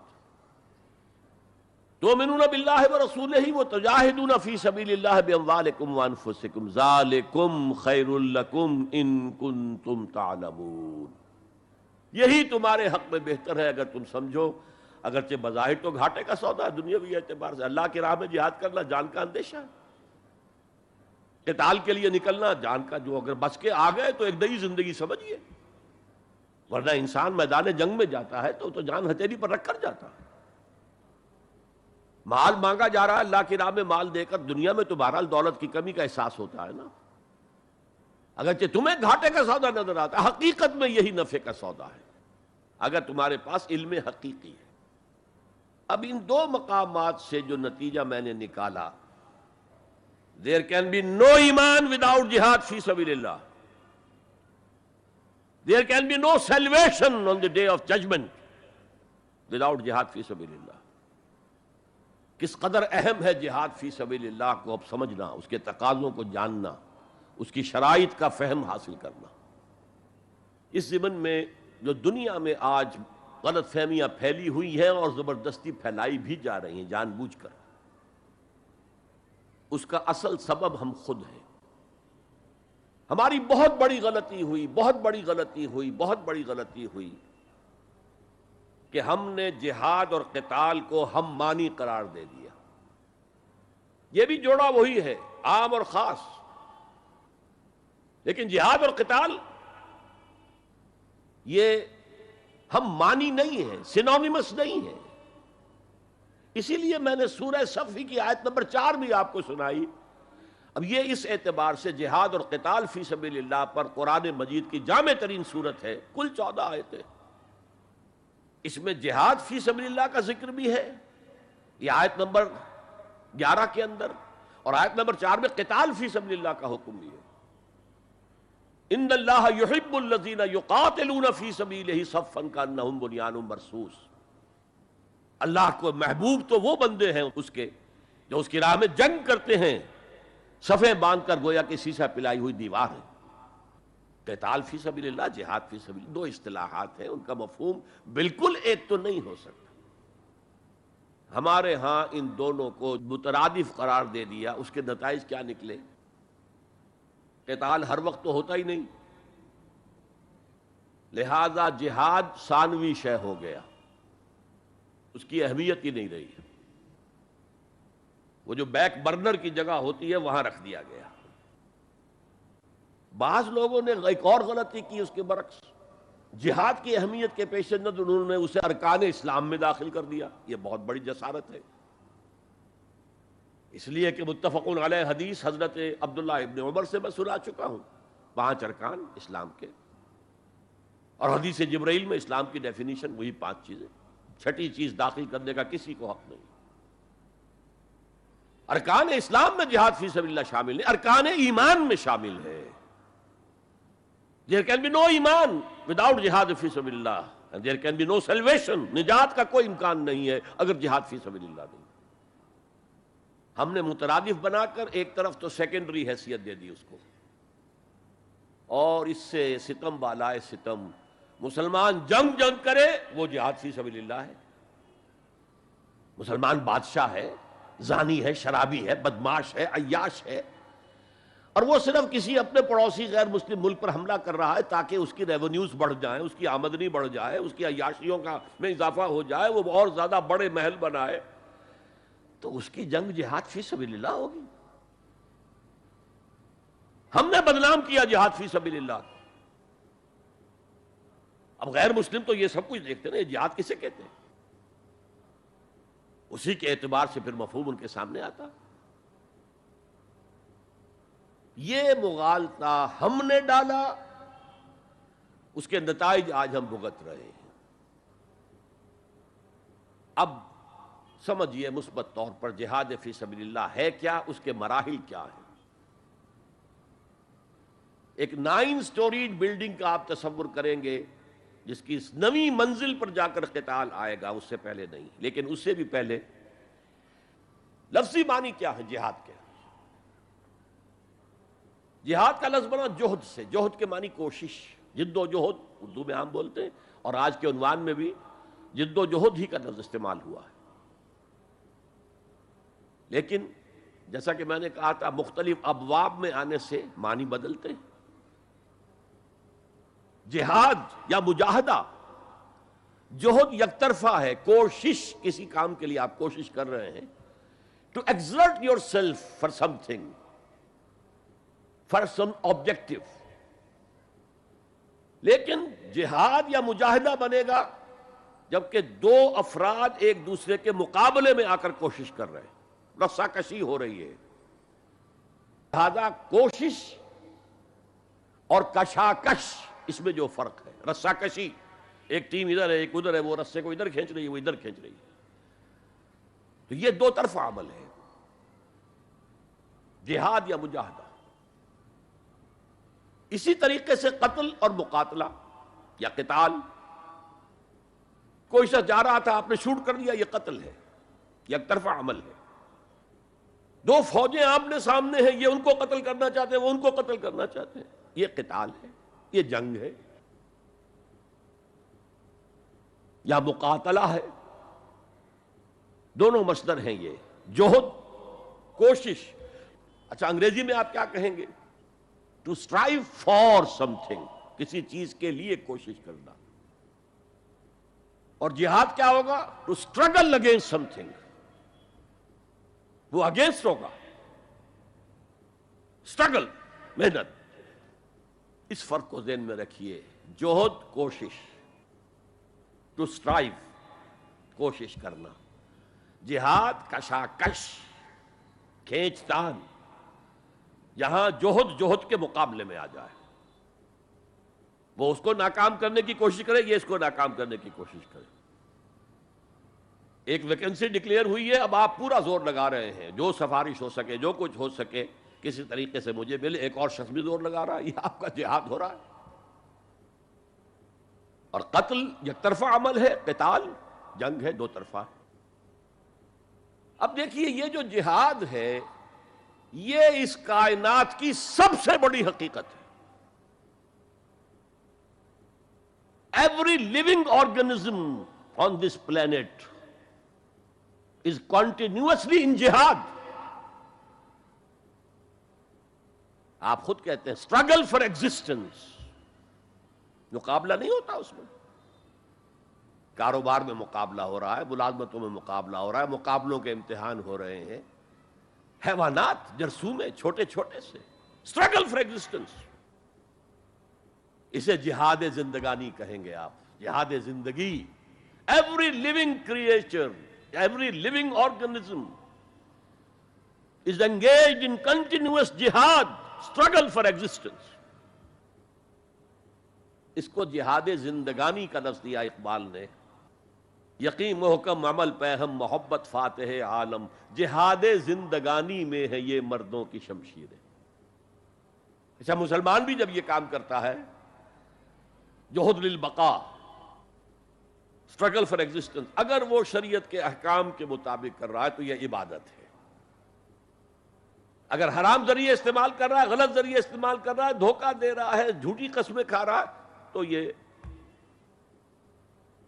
حرام کے درجے میں چلا گیا. اور اگر آپ اپنی اس جہد بقا کو، جہاد وجود کو، جہاد زندگانی کو اسلام کے اصولوں کے مطابق کر رہے ہیں، یہ عبادت ہے. حضور نے فرمایا القاسم و حبیب اللہ، جو شخص محنت کر کے کماتا ہے وہ اللہ کا ساتھی، اللہ کا دوست ہے، حبیب اللہ. اور سب سے بہترین کھانا بتایا وہ ہے رزق جو اپنے ہاتھ کی کمائی سے ہو، محنت، مشقت.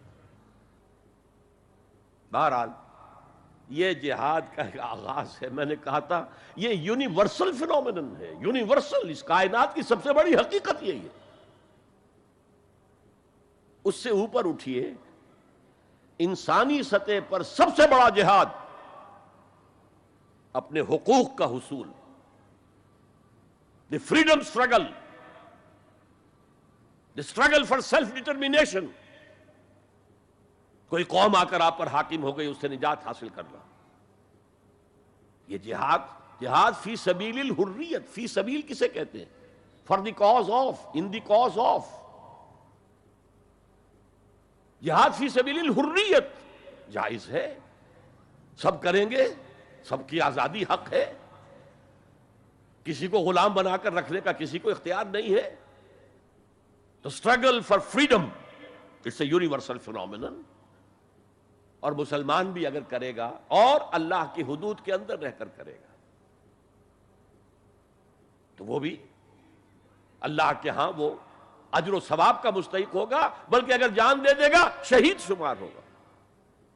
اس لیے کہ حضور کی ایک حدیث ہے، من قتل دون مالہ فہو شہید. جو شخص اپنے مال کی حفاظت میں مارا گیا وہ بھی شہید ہے. اب آپ کہیں جا رہے تھے، آپ کے پاس کچھ مال ہے، جیب میں کچھ ہے، کوئی ڈاکو آ گئے آپ کو گھیر لیے. اب آپ کے پاس دو راستے، ایک تو آپ کہے لو بھائی جو کچھ ہے یہ حاضر ہے، لے لو، میری جان بخشی کرو، اور ایک یہ کہ آپ ڈٹ جائیں. اس ڈٹ جانے میں اگر جان چلی گئی تو آپ شہید ہیں. من قتل دون مال ہی، تو مال سے تو 1000 گنا بڑی شے ہے حریت، فی سبیل الحریہ. لیکن ہم نے کیا غلطی کی؟ فریڈم سٹرگل کو بھی جہاد فی سبیل اللہ کہہ دیا. بہت بڑی غلطی، جس کا سب سے بڑا مظہر میں آپ کو بتاتا ہوں. یہ مڈ 50s کی بات ہے. میں اپنے MBA سے فارغ ہو کر منٹگمری میں، جو اب سائیوال کہلاتا جا کر آباد ہو گیا تھا والدین کے پاس، الجزائر میں اس وقت فریڈم سٹرگل چل رہی تھی فرانس کے خلاف. تو اس کے لیے کچھ فنڈز حاصل کرنے کے لیے ایک وفد آیا پاکستان کے دورے پر. ایک تو کرنل صاحب تھے، کرنل عودہ، وہ تو داڑھی مونچھ صاف تھے جیسے ہوتے ہیں عام طور پر فوجی. لیکن ایک بہت بڑے عالم دین علامہ بشیر الابراہیمی الجزائری، بہت مشہور، بہت بڑے عالم، وہ بھی ساتھ تھے. انہوں نے جو تقریر کی عربی میں، جہاد فی سبیل اللہ، جہاد فی سبیل اللہ، واقعہ یہ کہ وجد میں آ گیا پورا مجمع. وہ لوگ تو وجد میں نہیں آ سکے ہوں گے جنہوں نے ترجمہ جنہوں نے سنا ہے، لیکن میں عربی سے واقف تھا تو میں واقعتاً وجد میں آ گیا. قرآن کا بیان، حدیث کے بیان، جہاد فی سبیل اللہ کی اہمیت، جہاد فی سبیل اللہ کا مقام و مرتبہ. اچھا جو بھی ہو سکا، پیسے ہم نے جمع کیے، کمیٹی بنائی، تھیلی پیش کی. Now prepare for the shock.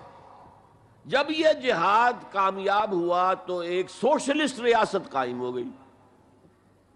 How come؟ اگر یہ جہاد فی سبیل اللہ تھا تو اسلامی ریاست قائم ہونی چاہیے تھی. اگر درخت آم کا تھا تو اس میں نمولی کیسے لگ گئی؟ معلوم ہوا کہ ہم نے غلطی کی تھی. ہم نے اسے جہاد حریت کی بجائے جہاد فی سبیل اللہ کہہ دیا. بھئی جہاد حریت جائز ہے اور اس کے لیے جان دینا بھی شہادت ہے، لیکن آپ نے اس کو جہاد فی سبیل اللہ کیسے کہہ دیا؟ چنانچہ یہ نوٹ کر لیجئے کہ میں نے جب افغانستان میں روسی فوجیں داخل ہو گئیں تو جو وہاں پر ایک سٹرگل شروع ہوئی ہے، ریزسٹنس شروع ہوئی ہے، میں نے اسے کبھی جہاد فی سبیل اللہ نہیں مانا. جہاد فی سبیل اللہ کا نعرہ لگوا کر امریکہ نے فائدہ اٹھایا، مرے افغان، اور کام بن گیا اس کا آرک رائیول جو ہے وہ ختم ہو گیا. اور نتیجہ پوری دنیا بھگت رہی ہے کہ بائی پولر کی بجائے یونی پولر دنیا ہو گئی. اور وہ جو ایک پول ہے جتنا طاقت کے نشے میں اس وقت چور چور ہے، وہ آپ کو معلوم ہے، مجھے تفصیل میں جانے کی ضرورت نہیں. میں نے کہا تھا جہاد حریت ہے، جائز ہے، to defend your country against an invader, لیکن اسے جہاد فی سبیل اللہ نہ کہیں. اچھا اس سے آگے آئیے، اب ہیومن لیول پر اس سے اوپر کا ایک کی سطح ہے، نظریے اور نظام کے لیے جہاد. ایک نظریہ تھا مارکسزم، اس کی بنا پر نظام جو بنا وہ communism. Who really believed in Marxism and communism, he struggled to establish a communist state. یہ جہاد ہے فی سبیل الاشتراکیہ، اشتراکیت کی راہ میں جہاد کر رہے ہیں. جانیں دے رہے ہیں، مر رہے ہیں، زار کی فوجیں جو ہیں وہ شوٹ کر رہی ہیں کھڑے ہو کر کے قطاروں کے اندر، جانیں دے رہے ہیں۔ اس کے بغیر تو ظاہر بات ہے شہنشاہیت، زار کی شہنشاہیت کہیں جگہ چھوڑ سکتی تھی، کہیں اپنی جڑ چھوڑ سکتی تھی؟ تو یہ جو جہاد ہے یہ ہے ایک نظریے کی بنیاد پر، اس نظریے پر ایک نظام قائم ہوتا ہے۔ جس نظریے میں وہ بلیو کرتے ہیں کہ یہی حق ہے، یہی انسان کے لیے بہتر ہے، اسی میں عدل ہے، اسی میں انصاف ہے، اس کو قائم کرنے کی جد و جہد کرنا ان پر فرض ہے۔ نہیں کرتے تو آپ کہیں گے ایسے ہی جھوٹ موٹ کو بنا پھرتا ہے کمیونسٹ، اس کی تو ساری دوستیاں، اس کے سارے تعلقات جو ہیں وہ تو کیپٹلسٹ کے ساتھ ہیں، تو ان کے تنخواہیں لیتا۔ تو آپ کہتے ہیں کہ نہیں کہتے؟ یہ ہے جہاد، اگر وہ نظریہ ایمان ہے اور نظام اسلام ہے، اس کے لیے جو جہاد ہوگا وہ جہاد فی سبیل اللہ ہے۔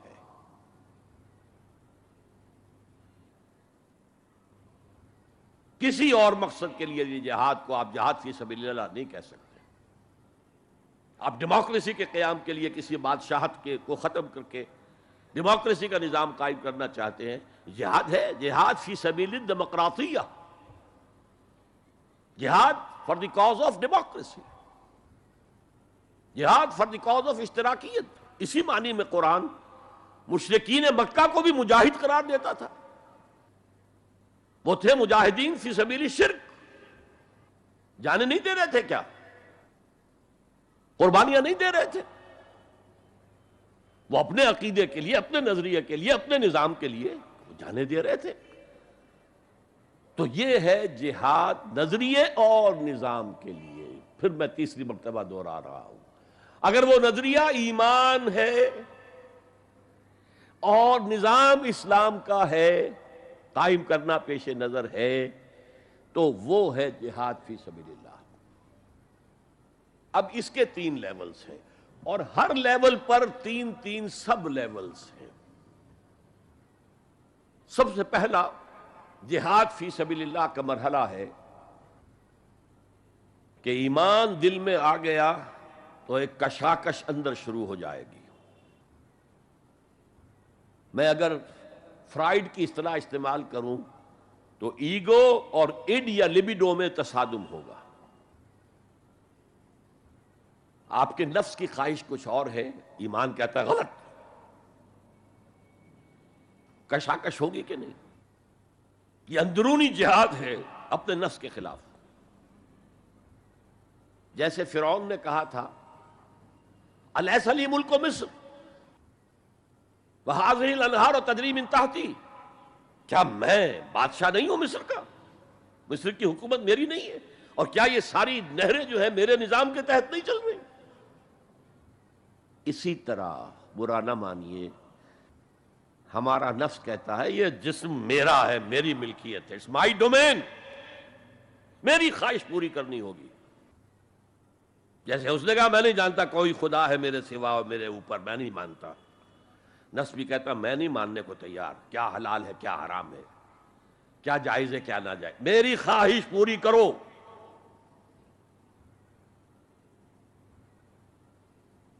اس کے خلاف جہاد، یہ پہلی منزل کا جہاد ہے۔ اور آپ کو معلوم ہے 3 منزلہ عمارت ہے، تو بلند ترین تو ہے تیسری منزل، اہم ترین ہے پہلی منزل۔ پہلی منزل بنے گی تو دوسری بنے گی، دوسری ہوگی تو تیسری بنے گی نا۔ پہلی منزل یہ ہے اور اہم ترین یہ ہے۔ اسی لیے مولانا روم نے کہا نفس ماں ہم کم ترس فرعون نیست، میرا نفس بھی فرعون سے کم نہیں ہے، لیکن ایراعون نیست، اس کے پاس لاؤ لشکر تھا، اس نے زبان سے بھی کہہ دیا تھا انا ربکم الاعلی، میں ہوں خدا۔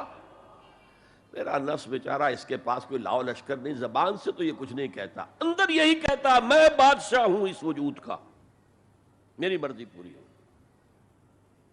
تو اسٹرگل اگینسٹ دس بیسر سیلف، ایک سیلف ہے اونچی سیلف، خودی، انا، ایگو، اور ایک ہے یہ بیسر سیلف حیوانی جبلتیں جو اندھی بہری ہیں، جو حلال اور حرام سے انہیں کوئی غرض نہیں، ان کے خلاف جہاد کرنا۔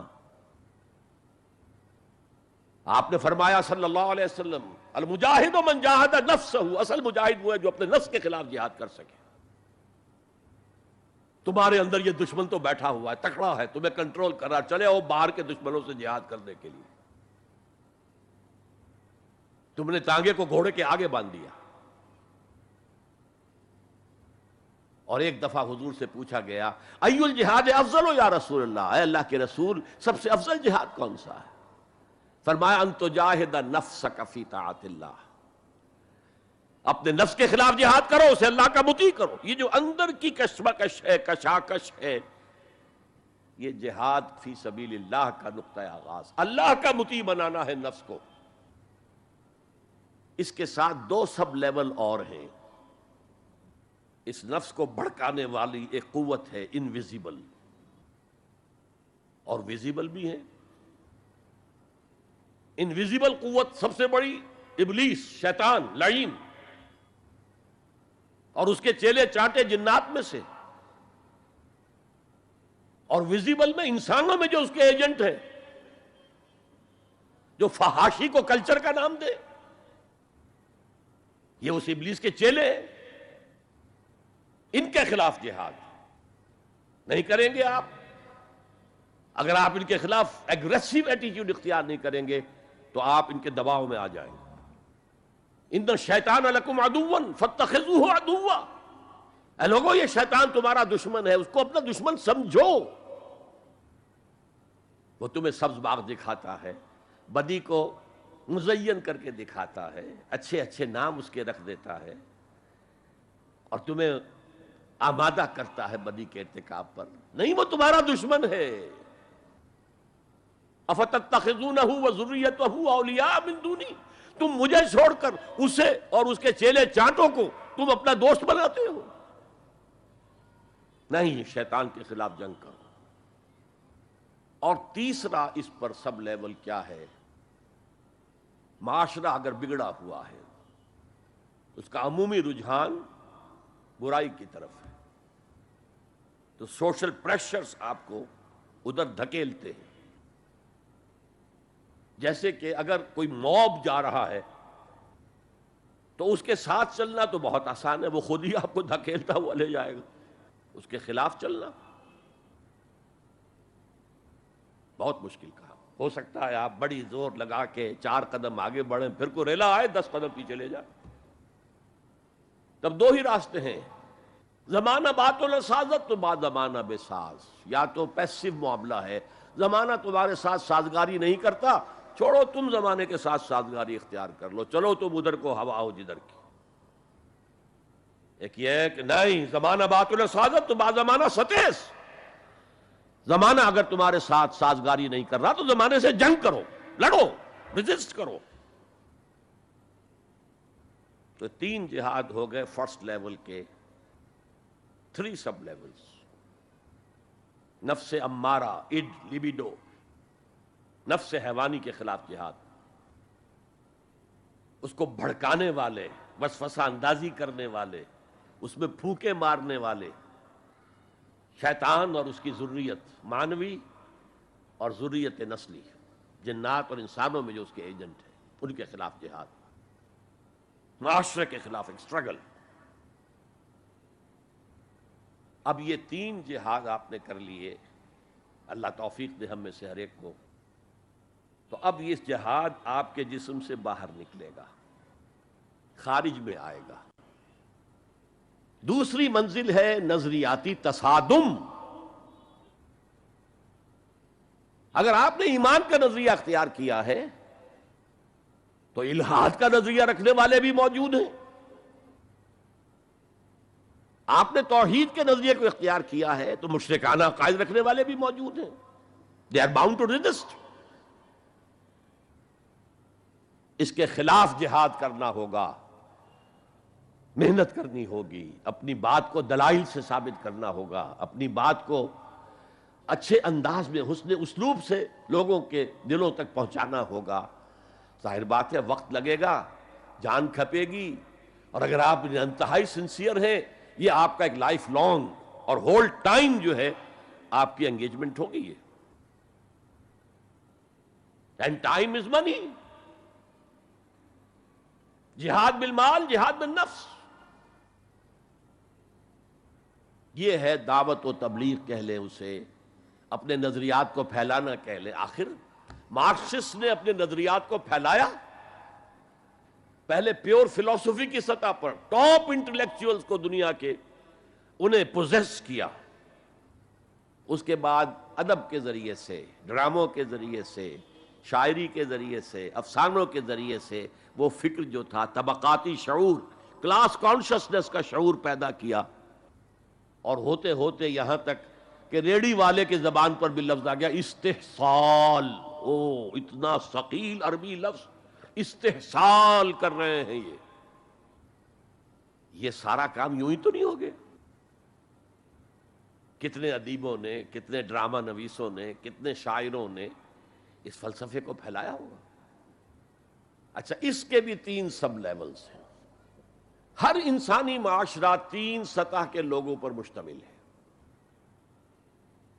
ایک انٹلیکچوئل مائنورٹی ہوتی ہے، انٹیلیجنسیا ہوتا ہے، یا جسے ایک اور اصطلاح میں کہتے ہیں brain trust of the society. They control direction and destination of the society. ہوتے ہیں مائنورٹی، مائنیوٹ مائنورٹی، لیکن ان کا اور پوری قوم کا جو باہمی رشتہ ہے وہ کیا ہے؟ جیسے یہ دماغ اور پورا جسم. میری ٹانگیں مجھے لے کر چل سکتی ہیں، دوڑ سکتی ہیں، اگرچہ اب میں دوڑ نہیں سکتا گھٹنوں کے آپریشن کے بعد، لیکن بہرحال دوڑا بھی کرتا تھا. لیکن کدھر جانا ہے اس کا فیصلہ یہاں ہوتا ہے. یہ صلاحیت ٹانگوں میں نہیں ہے. ہاں، یہاں سے فیصلہ ہو دوڑو، دوڑیں گے. ہاتھ پکڑ سکتا ہے کسی چیز کو، کس کو پکڑے کس کو نہ پکڑے. ہو سکتا ہے کہ آپ نے ہاتھ بڑھا بھی دیا ہو، کسی کو لکڑی سوکھی سمجھ کر آپ جو ہے جنگل کے اندر سے ایندھن جمع کر رہے ہیں، اچانک آنکھ نے دیکھا وہ تو حرکت کر رہی ہے، فوراً اطلاع گئی، ارے یہ تو سانپ معلوم ہوتا ہے، یہاں سے حکم آیا ہاتھ کھینچ لو، فوراً کھینچ لیا. تو کنٹرول تو یہ کر رہا ہے نا. ماسز کسی معاشرے کی نہ ڈائریکشن معین کر سکتے ہیں، نہ اس کی ڈیسٹینیشن کا فیصلہ کر سکتے ہیں. یہ اس کا انٹیلیجنسیا ہے، یہ اس کا برین ٹرسٹ ہے، یہ اس کا انٹلیکچوئل ایلیٹ ہے. لہذا اس نظریاتی تصادم میں بھی پرائرٹی نمبر 1 وہ طبقہ ہے. اگر وہ آپ کے نظریات کے قائل نہیں ہوں گے، حامل نہیں ہوں گے، there can be no collective change in this society. افراد کچھ مل جائیں گے آپ کو، افراد کے اندر ہوتے ہیں جو قبول کر لیتے ہیں بس، لیکن معاشرہ ان کے کنٹرول میں.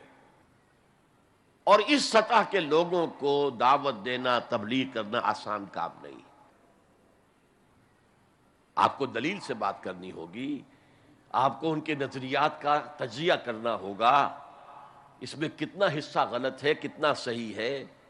ان کے دماغوں میں مارکسزم گھسا ہوا ہے، ان کے دماغوں میں فرائیڈزم گھسا ہوا ہے، ان کے دماغوں میں ڈاروینزم گھسا ہوا ہے، ان کے دماغوں میں لاجیکل پازیٹیوزم گھسا ہوا ہے. ہاں، کچھ لوگ رہے ہیں آئیڈیلسٹ بھی. ایک ہندوستان میں مسلمان پیدا ہوا آئیڈیلسٹ فلسفی علامہ اقبال، اور دوسرے ہندو رادھا کرشنن، بہت بڑے آئیڈیلسٹ، اس میں کوئی شک نہیں. اور ان کو اللہ نے لمبی عمر بھی دی، تو انہوں نے جو تصانیف فلسفے پر لکھی ہیں علامہ اقبال نہیں لکھ پائے. تو یہ جو طبقہ ہے یہ عام واعظ و نصیحت سے اثر قبول نہیں کرتا. Because there is a barrier in their minds, in their brains. You have to pierce through that barrier. And only then you can approach their hearts. ان کے دلوں تک رسائی نہیں ہو سکتی براہ راست جب تک کہ یہ خول جو ہے، یہ نظریاتی خول، اس کو پیئرس نہ کیا جائے. اور اس کو پیئرس کرنا آسان نہیں ہے. کچھ ذہین نوجوان، فطین نوجوان، اعلیٰ صلاحیتوں والے نوجوان اپنی پوری زندگی اسی کام کے لیے وقف کریں کہ ایک طرف ان جدید علوم و نظریات کو گہرائی میں اتر کر پڑھنا ہے اور سمجھنا ہے. جب تک آپ ان نظریات کو جانیں گے نہیں، نفی کیسے کریں گے؟ آپ کیسے آج تجزیہ کریں گے کہ اس میں یہ حصہ صحیح ہے یہ حصہ غلط ہے؟ اور دوسری طرف قرآن کی گہرائی میں غوطہ زنی کرنی ہے تاکہ ہدایت جو اللہ کی آئی ہوئی ہے اس کو آپ اچھی طرح سمجھیں، اور پھر اس نور کی روشنی میں پھر آپ لوگوں کو ان چیزوں کے خلاف متنبع کریں کہ اس میں یہ غلطی ہے، اس میں یہ غلطی ہے، اکنامکس کی یہ تھیوری غلط ہے، باطل ثابت ہو چکی ہے، ڈارونزم جو ہے وہ بایولوجی کے میدان میں شکست دیا جا چکا ہے۔ لیکن یہ کہ یہ تو کام کرنا جو ہے it's a lifelong affair. اب ظاہر بات ہے آپ کے علم میں شاید ہو کہ جب مارکس کتاب لکھ رہا تھا داس کیپیٹال تو اسے فاقے آ رہے تھے، اسے کچھ سپورٹ کرتا تھا اینجلز، لیکن یہ کہ کچھ عرصہ ایسے بھی ہوا ہے کہ وہ بھی سپورٹ نہیں کر سکتا، لیکن پھر اس کی کتاب نے دنیا کو پوزیس کیا ہے، اس کے فلسفے نے لوگوں کو اپنی گرفت میں لیا ہے، تبھی تو پھر انقلاب برپا ہوا۔ اسی طریقے سے جب تک کہ کچھ نوجوان اسے اپنا پوری زندگی کا کیریئر نہیں بنائیں گے، اس کا کوئی امکان نہیں ہے کہ اس طبقے میں آپ کوئی ڈینٹ بھی ڈال سکے۔ اور اگر یہ نہیں ہوگا تو society as a whole, the state as a whole will never accept any change. اس سے نیچے آئیے، عوام الناس، ان کے دماغ کلین سلیٹ کی طرح ہے، اس میں نہ کوئی خناس ڈارونزم کا بھرا ہوا ہے، نہ فرائیڈزم کا ہے، نہ مارکسزم کا ہے، کچھ بھی نہیں، کلین سلیٹ ہے۔ اس کو واعظ و نصیحت کے ذریعے سے، ایسی بات جو از دل خیزت بر دل ریزت، دل سے اٹھے دل پہ اتر جائے، سادہ ترین زبان میں بھی بات کرو وہ قبول کریں گے، بس صرف اس کی ایک شرط ہے، آپ کا عمل بھی گواہی دے رہا ہو کہ آپ واقعی جو کہہ رہے ہیں اس پر خود بھی عمل پیرا ہے۔ یہ اگر پہلی منزل آپ سر کر آئے ہیں تب تو ٹھیک ہے، اگر پہلی منزل آپ نے سر نہیں کی اور آپ شروع ہو گئے مبلغ کی حیثیت سے، تو ایسا مبلغ جو ہے وہ اسلام کو بدنام کرے گا۔ وَمَنْ أَحْسَنُ قَوْلًا مِّمَّنْ دَعَا إِلَى اللَّهِ وَعَمِلَ صَالِحًا وَقَالَ إِنَّهُ مِنَ الْمُسْلِمِينَ۔ اس شخص سے بہتر بات اور کس کی ہوگی جو اللہ کی طرف بلائے اور عمل نیک کرے اور کہے کہ میں بھی مسلمانوں میں سے ہوں، میں بھی کوئی بڑا اونچا آدمی نہیں ہوں، کوئی بہت اعلیٰ تم سے برتر نہیں ہوں، کہ خاص لیول پر جب انسان دینی اعتبار سے پہنچ جاتا ہے تو اب سب سے بڑا فتنہ جو لاحق اس سے ہو سکتا ہے وہ تکبر کا ہے، دوسروں کو بنظر استحقار دیکھنا۔ اگر یہ نہیں ہے، سنسیریٹی کے ساتھ اپنے مخاطب کی خیر خواہی اس کے ساتھ آپ بات کر رہے ہیں، تو یہ ہے موعظہ حسنہ۔ یہ میں جو کچھ بیان کر رہا ہوں یہ سورہ نحل کی آیت، ادعو الی سبیل ربک بالحکمہ، یہ ٹاپ لیول کے اوپر حکمت سے، دانشمندی سے، اور حکمت کسے کہتے ہیں؟ عقل کا سفر فطرت کی رہنمائی میں، اس کا نتیجہ حکمت ہے۔ عقل خالص کا نتیجہ فلسفہ ہے، فلسفے کی منزل سکیپٹسزم ہے یا ایگنوسٹسزم ہے، لا ادریت ہے یا ارتیابیت ہے، ثم لم یرتابوا آج ہم نے پڑھا ہے، وہی ارتیابیت ہے۔ تھرڈ لیول ہے کہ ہر معاشرے کے اندر کچھ جنہیں ہم سمجھیں گے کہ گمراہ کن طبقات ہیں، گمراہ کرنے والے، ان کی تبلیغی سول سروس موجود ہوتی ہے، انہیں تنخواہیں ملتی ہیں اسی کی کہ وہ آپ کے نظریے کی نفی کریں اور اپنا نظریہ، اپنا عقیدہ پھیلائیں۔ یہ لوگ ادھار کھائے بیٹھے ہوتے ہیں، یہ سمجھنے کے موڈ میں کبھی نہیں ہوتے، ان کا تو انداز مناظرانہ ہوتا ہے، بس سمجھنا سمجھانا پیش نظر نہیں ہوتا۔ You have to meet them in their own elements۔ اگر نہیں کریں گے تو عوام الناس پر بہت برا اثر ہوگا، عوام الناس جو ہیں وہ تو پھر زیر اثر آ جائیں گے ان کے، جیسے کہ پادری فینڈر آیا تھا انڈیا میں، ابھی جب کہ ایسٹ انڈیا کمپنی کی حکومت شروع ہوئی تھی، کلکتے ہی سے انگریز شروع ہوئے تھے، کلکتے ہی سے مشنری وقت شروع ہوا تھا، وہیں پہلا پریس لگا تھا، وہیں اردو کی بائبل چھپی تھی، اور اس نے تمام مسلمان علماء سے مناظرے کیے، بنگال کے، بہار کے، یو پی کے، سب کو ہراتا ہوا، شکست دیتا ہوا دلی پہنچ گیا، اور دلی کی جامع مسجد کی سیڑھیوں پر کھڑے ہو کر اس نے اعلان کیا، اے مسلمانوں، میں وہاں سے یہاں تک آ گیا ہوں، تمہارا کوئی عالم میرا مقابلہ نہیں کر سکا۔ اس کی وجہ یہ کہ ہمارے علماء نہ بائبل پڑھتے تھے نہ تورات پڑھتے تھے، ان کا اصل سبجیکٹ تھا فقہ، اس لیے کہ انہیں سرکاری جو حکومت مسلمانوں کی تھی اس کے اندر قاضی اور مفتی کے عہدے اور قاضی اور خطیب جامع مسجد کے یہ عہدے تھے، تو سول سروس کے لیے جو نصاب بنا ہوا تھا وہاں اس میں قانون کی اہمیت تھی سب سے زیادہ، تو فقہ پڑھتے تھے، اور وہ لوگ تیار ہو کر آتے تھے پوری طرح عربی سے واقف ہیں، قرآن سے واقف ہیں، تو مقابلہ کیسے ہو؟ اور اگر اس وقت کوئی شخص مقابلے میں نہ آ سکتا، ایک تو عجیب بات نوٹ کیجئے کہ اس وقت اسلام اور توحید کا دفاع کرنے والا سب سے بڑا ایک ہندو تھا، راجا رام موہن رائے، آئینہ تثلیث اس نے کتاب لکھی ہے جس میں کہ ٹرینٹی جو عیسائیت کی بنیاد ہے اس کی نفی کی اور توحید کا اس بات کیا۔ بہرحال پادری فینڈر کے مقابلے میں کوئی اگر نہ آتا تو کیا اثر ہوتا علماء پر؟ ویسے ہمیں انگریزوں نے فتح کر لیا، ہمارے مذہب کو عیسائیوں نے فتح کر لی،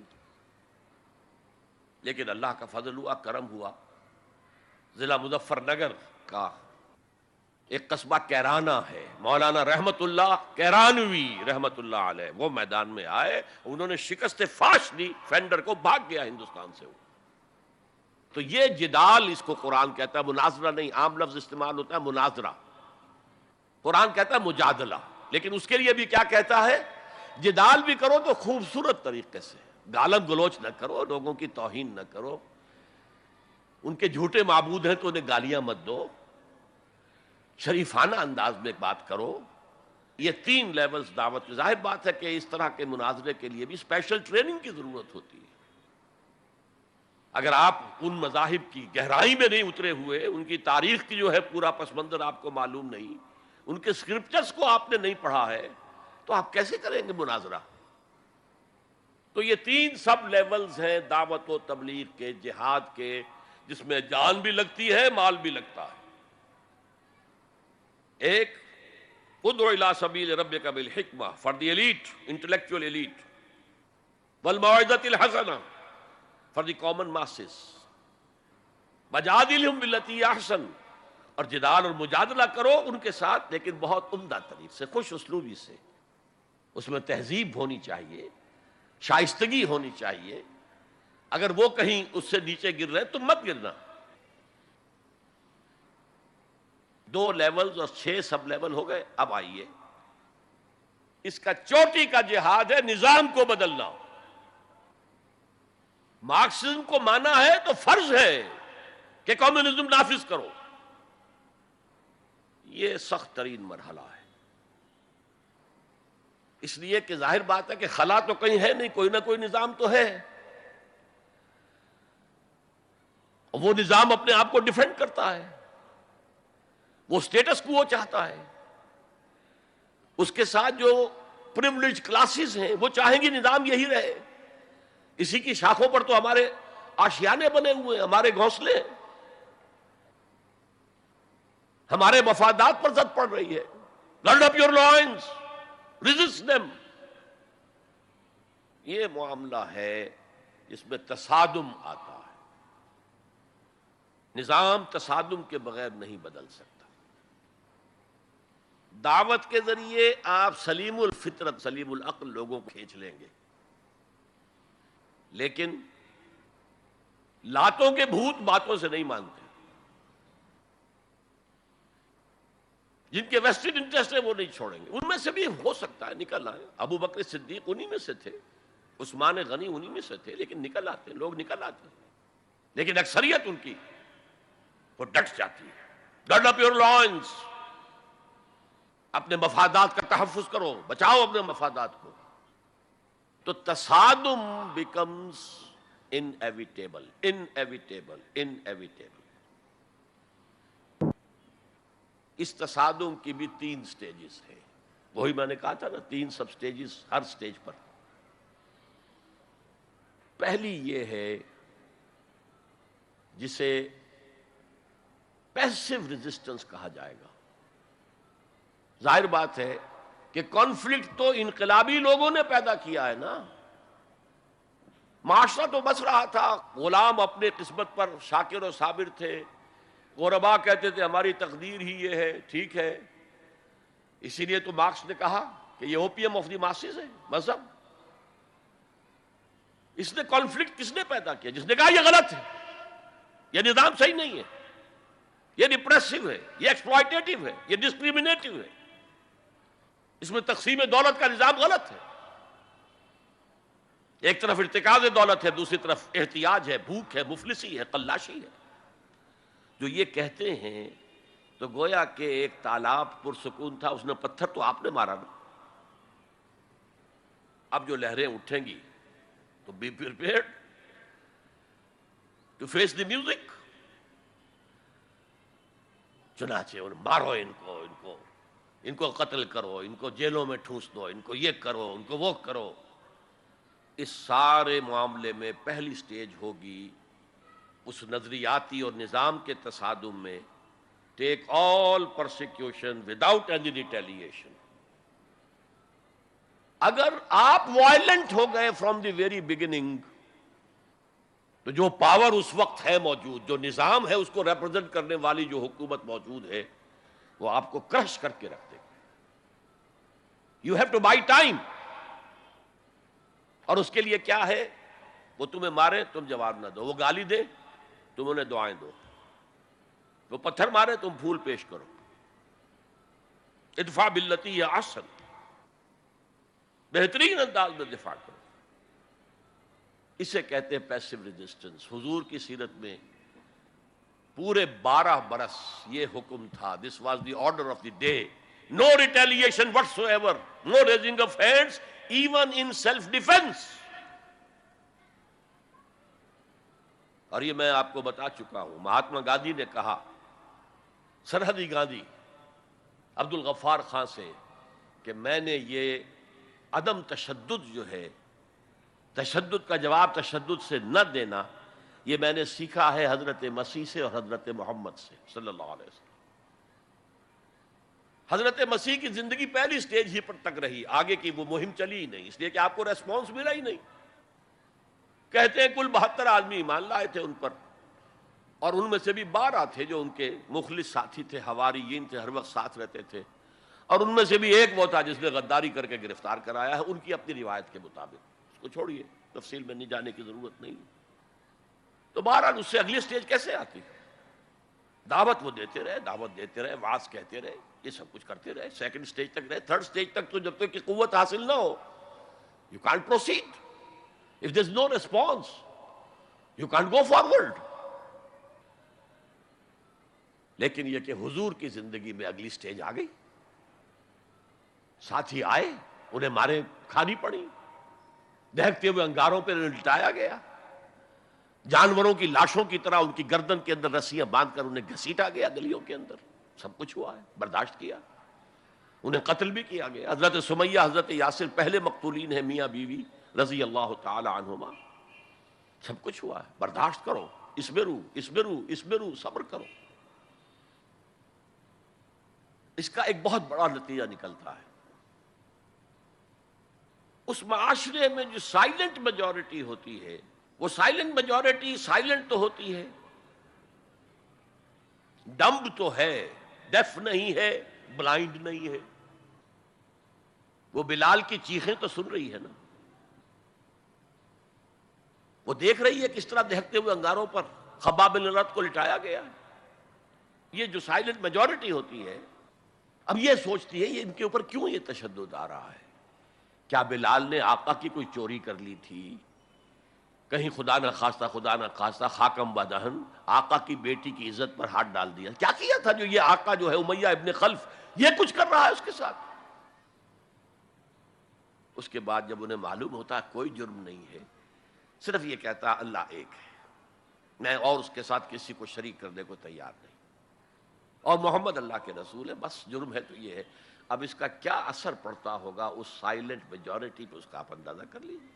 ان کی ہمدردیاں اندر ہی اندر ان کے ساتھ ہو رہی ہیں، اگرچہ وہ گئے ہیں اپنے لیڈروں کے دباؤ کی وجہ سے غزوہ بدر میں، مفتوح تو پہلے سے ہو چکے تھے،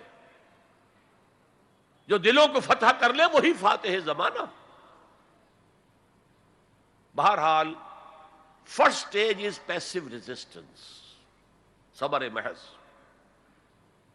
سیکنڈ، جب ذرا محسوس ہو ہمارے پاس طاقت ہے، we can risk a direct confrontation with the system, تو اس نظام کو کہیں سے چھیڑا جائے، دکھتی رگ کو. دیکھیے گاندھی جی کی موومنٹ میں عرض کر چکا ہوں، پہلے کیا تھا؟ Non violent, naan cooperation. کوئی جرم تو نہیں ہے، ہم نہیں پہنتے تمہارے کپڑے، کیا کوئی قانون نہیں ہے؟ لیکن سیکنڈ سٹیج کیا آئی؟ یہ چھیڑنا تھا اس کو. نان وائلنٹ سول ڈس اوبیڈینس. ہم پرماتما کے سمندر سے پرماتما کا بنایا ہوا نمک لینے جا رہے ہیں، ہم نے تو کسی کو کچھ نہیں کہا. But it amounted to challenging the taxation policy of British India. اب لاٹھیاں پڑی ہیں، جیلوں میں ٹھوسے گئے ہیں، سب کچھ ہوا، برداشت کیا ہے، کھڑے رہے ہیں، مضبوط رہے. تو یہ سٹیج آتی ہے جب یہ سمجھا جائے کہ ہاں اب طاقت ہے ہمارے پاس، we can risk a direct confrontation with the system. اس میں حضور نے کیا کیا تھا؟ مدینے میں جا کر آپ نے 6 مہینے لگائے تھے، 3 کام جن سے کہ اپنی پوزیشن کنسالیڈیٹ کی مدینے میں. کنسٹرکشن آف دی ماسک، وہ مرکز بن گیا، وہی حکومت، وہی دار الشورا، وہی تزکیے کی جگہ، وہی نماز کی جگہ، سب کچھ وہی تھا. دوسرے، ایک انصاری ایک مہاجر، بھائی بھائی، تاکہ یہ 2 فیکشنز علیحدہ علیحدہ نہ رہیں، انٹیگریٹ ہو جائے. اور ایک جو 3 قبیلے یہود کے موجود تھے، ان کو جکڑ لیا ایک میثاق میں، معاہدے میں، میثاق Madina, joint defence of Madina, pact for the joint defence of Madina. اگر مدینے میں باہر سے حملہ ہوا تو ہم سب مل کر ایک امت کی حیثیت سے دفاع کریں گے. اس کے بعد آپ نے چھوٹے چھوٹے چھاپا مار دستے بھیجنے شروع کر دیے. ان کی جو لائف لائن تھی، میں نے بتایا تھا کہ ان کے کیریوانز کو کوئی ٹوکتا نہیں تھا، روکتا نہیں تھا، لوٹتا نہیں تھا. اب تھریٹن کیا محمد نے صلی اللہ علیہ وسلم. یہ گویا کہ اکنامک بلاکیڈ آف مکہ تھا. اور جب بھی یہاں کہیں گئے آپ، وہاں کے لوکل قبیلے سے آپ نے صلح کر لی، معاہدہ کر لیا. یا تو وہ پہلے قریش کے حلیف تھے، اب حضور کے حلیف ہو گئے، یا انہوں نے کہا کہ صاحب ہم نہ آپ کے ساتھ نہ ان کے ساتھ، نیوٹرل رہیں گے، نہ آپ کے خلاف ان کی مدد کریں گے، نہ ان کے خلاف آپ کی مدد کریں گے. ان دونوں کا نتیجہ یہ ہوا کہ zone of political influence of Quraysh started diminishing. یہ 2 ریزنز تھیں کہ پھر پوری طاقت کے ساتھ قریش نے ریٹیلیٹ کیا ہے. اور پھر لاسٹ معاملہ شروع ہوا ہے، تیسری منزل. اس تیسری منزل کی تیسرا سب لیول، اس کا نام ہے قتال فی سبیل اللہ. اب جنگ شروع ہے، اے 6 years long وار. یہ جو بدر ہے، احد ہے، احزاب ہے، بنی المصطلق ہے، بے شمار غزوات، چھوٹے چھوٹے، بڑے بڑوں کے نام ہمیں یاد ہیں صرف. It was a continuous war with battles. Badr battle ہے، جنگ نہیں ہے، جنگ تو مسلسل ہے. بہرحال اس کا نتیجہ یہ قتال فی سبیل اللہ کی منزل آئی ہے. چونکہ یہ ساری 8 منزلیں طے کر کے یہاں پہنچے تھے، لہذا کامیابی ہوئی. اگر ایسے ہی اچھل کر نویں منزل پر پہنچ جاتے تو نیچے گر کر ختم ہوتے. یہ ہے قتال فی سبیل اللہ، اللہ کی راہ میں قتال. بہرحال آج کے انقلاب اسلامی کے لیے پہلے 5 سٹیپ جو کہ تو رہیں گے. دعوت دی جائے گی، لوگوں کی اصلاح کی جائے گی، انہیں منظم کیا جائے گا، پھر پیسو ریزسٹنس کے دور سے گزرنا ہوگا، پھر ایکٹیو ریزسٹنس. لیکن آخری جو ہے 2 طرفہ جنگ کی بجائے ایک طرفہ جنگ.